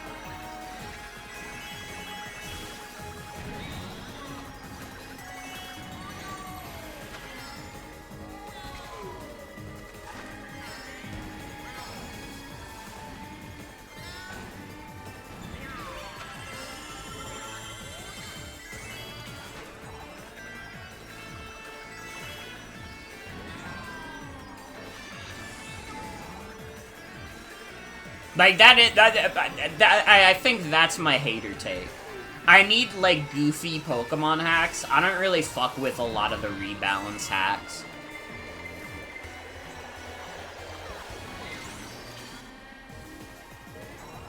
Oh, I guess I didn't need the Super Horn after all.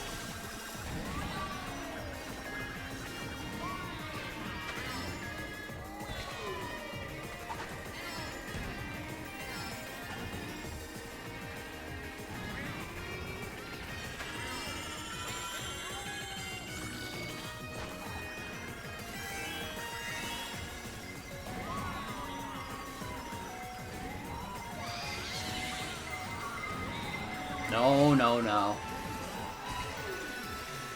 No! You fuck! No! No! No! Oh, I was trying so hard to bounce on her. Oh. Fuck. This is humiliating. Never gonna recover from second place.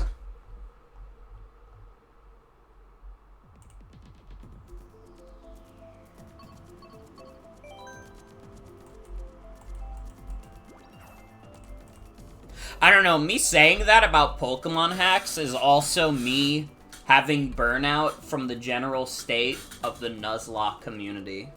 People don't know this, but back in 2012, I was extremely, ludicrously active on the Nuzlocke forums. I love that shit so much. I was doing Nuzlocks basically all the time.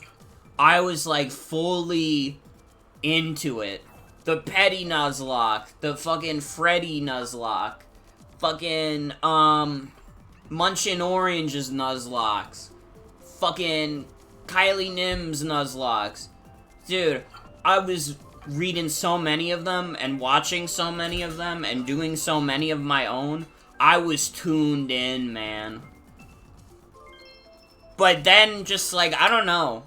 It's in such a weird place nowadays where it's like, nobody just wants to tell a story anymore. Every, like, Nuzlocke that you see online now is like, here's my crazy hardcore Nuzlocke of the world's hardest Pokemon hack. And it's like, I don't know, those videos are kind of fun. And I'm not gonna pretend like I don't enjoy watching them. But there's a little bit of, like, that hater energy in my brain where I'm like, this isn't what it's about. It's not about, like, oh, here's the proper point to sack this. Oh, I need to get this specific Pokemon with this specific nature, otherwise my run against this gym leader is gonna be worse. It wasn't about that back in the day, man. Back in the day, it was literally just, I'm gonna open up Pokemon Fire Red. I haven't played it in 10 years. How do I beat this without all my mons dying? I don't want to lose Lapras. That's my best friend in the universe. It's a different vibe. And it's like, I don't know, I like the old vibe better. Old woman yells at cloud.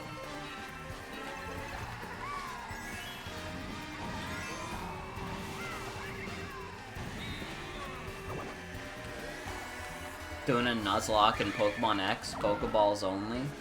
I hope you're having fun with it. Hope you're having fun with it.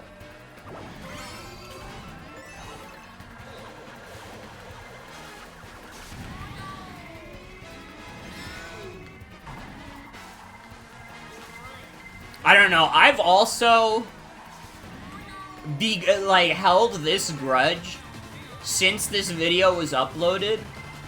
And, like, I want to preface this with, I really enjoy watching Wolfglick's videos. I think his history of Nuzlocke videos is one of the worst videos I've ever seen. I think that his history of Nuzlocke's video is, like, such a disservice to the community that it would be better off if it didn't exist. Because, like, again, I was there in 2012 on the Nuzlocke forums when people were drawing these, like, beautiful webcomics and, like, doing all these videos and stuff, and, like, this and that. The Nuzlocke community was alive and well, and he basically skims over that so he can talk about his, like, YouTube friends. Which, listen, if you want to talk about your YouTube friends and how good they are at Nuzlocks, fine. But that's not the history of Nuzlocks. Jaden Animations was not the first person who popularized the Nuzlocke online. Fucking the Jay Wits uploaded a Nuzlocke video in like 2013 for YouTube Geek Week. Okay? Nuzlocke were already a household name by the time Jaden Animations made her video. It's not like a niche micro community before that video. Everybody in the Pokemon community knew what a Nuzlocke was. She didn't invent it. Her video was good, but it didn't, like, fucking change the game. Let's be real. Let's be fucking real.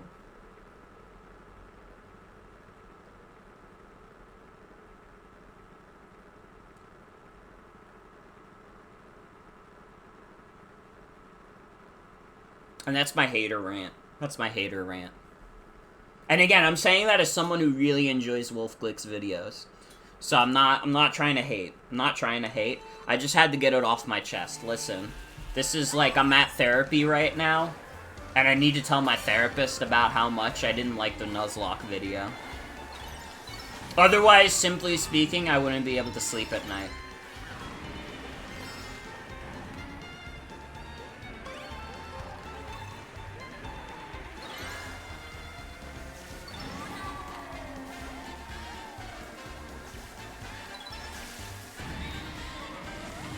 Hey, Yoshi.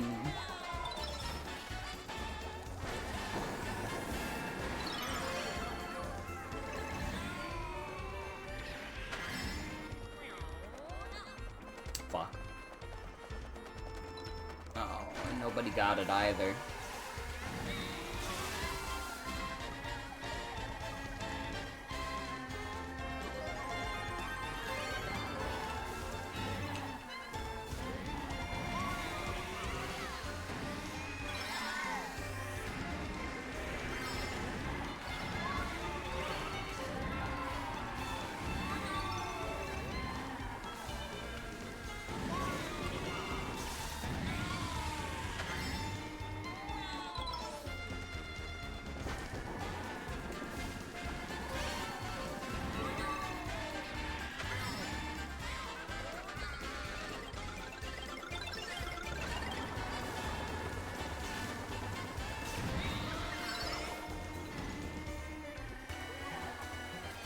Okay, my final hater Nuzlocke take. Sorry, I actually have one more. I do think Rare Candies is lame. I've literally never played a Nuzlocke where I used Rare Candies and thought I was having fun. It's literally anti-fun.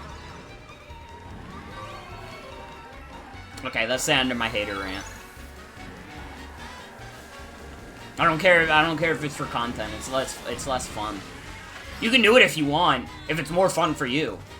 But for me, I've never played a Nuzlocke and been like, oh man, Rare Candies would really make this run. No, they make it worse. I don't care about level caps or whatever. Not fun. Not fun. Anti-fun. Alright? Not for me. Not for me. Crossing it out. Take it off the list.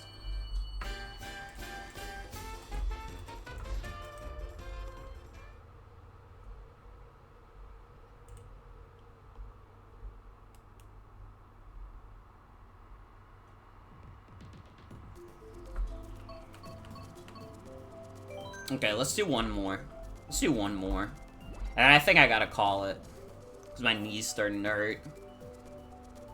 I didn't talk about that. I, like, fucking pulled a muscle in my knee. And I've been healing it, slowly but surely. But it does still feel a little fucked up. And I kind of want to go and lay down. And I can lay down in bed and play Fire Emblem the Sacred Stones. Yes, dude, yes.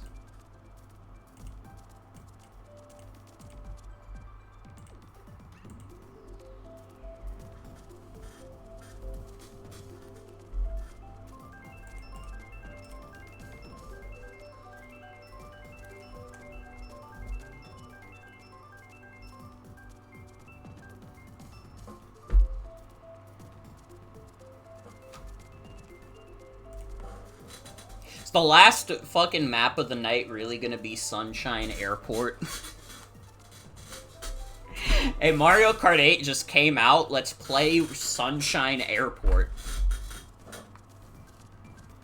Or maybe we won't. Maybe we won't. Because it's taking a long time to load. Listen, Sunshine Airport is fine. I would not consider it an S-tier track. It's not the track I immediately go for. I'm a fuckster. When I die, fuck it, I wanna go to hell. 'Cause I'm a penis sucker. I'm wordless.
Dude, they do some crazy shit with the sound in this map. It's like fucking me up.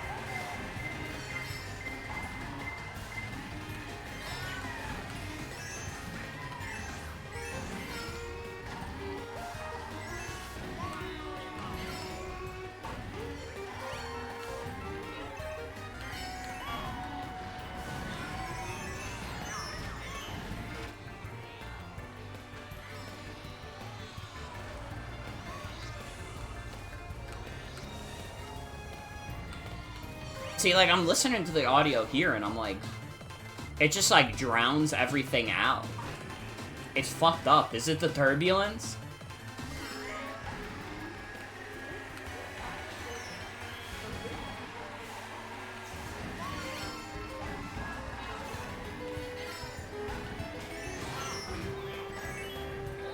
Fucking bitch.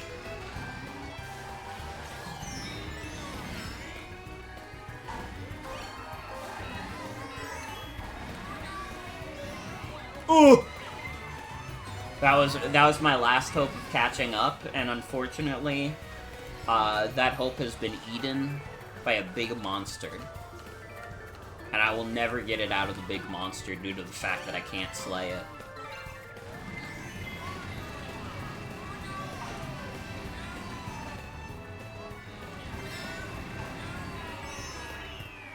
I got 9th. Well, if a wet fart is how we will end, so be it. I got a decent amount of first places tonight, so I'm not too upset about it. We played some crazy games. We also played some ass games. And you know what? That's how it be. And you know what? At the end of the day, at least we didn't play Sky High Sunday. Good old Sky High Sunday.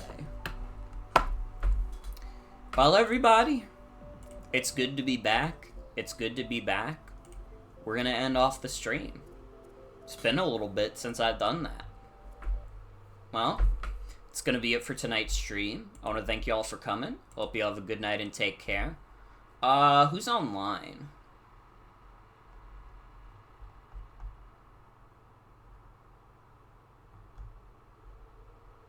No one that I see. But I'm also getting a headache, so I might not be paying attention enough. Okay. Your raid for tonight is to have a midnight snack, bruh. Eat something yummy. Or don't. I can't stop you. I'll be back tomorrow. I'll probably be doing more Yakuza then. And, Thursday, we are gonna do Monster Hunter Wilds. We are going to have some fun playing Monster Hunter. Yeah. Have a good night, everybody. Take care. There, don't smile because it happened. Cry because it's over!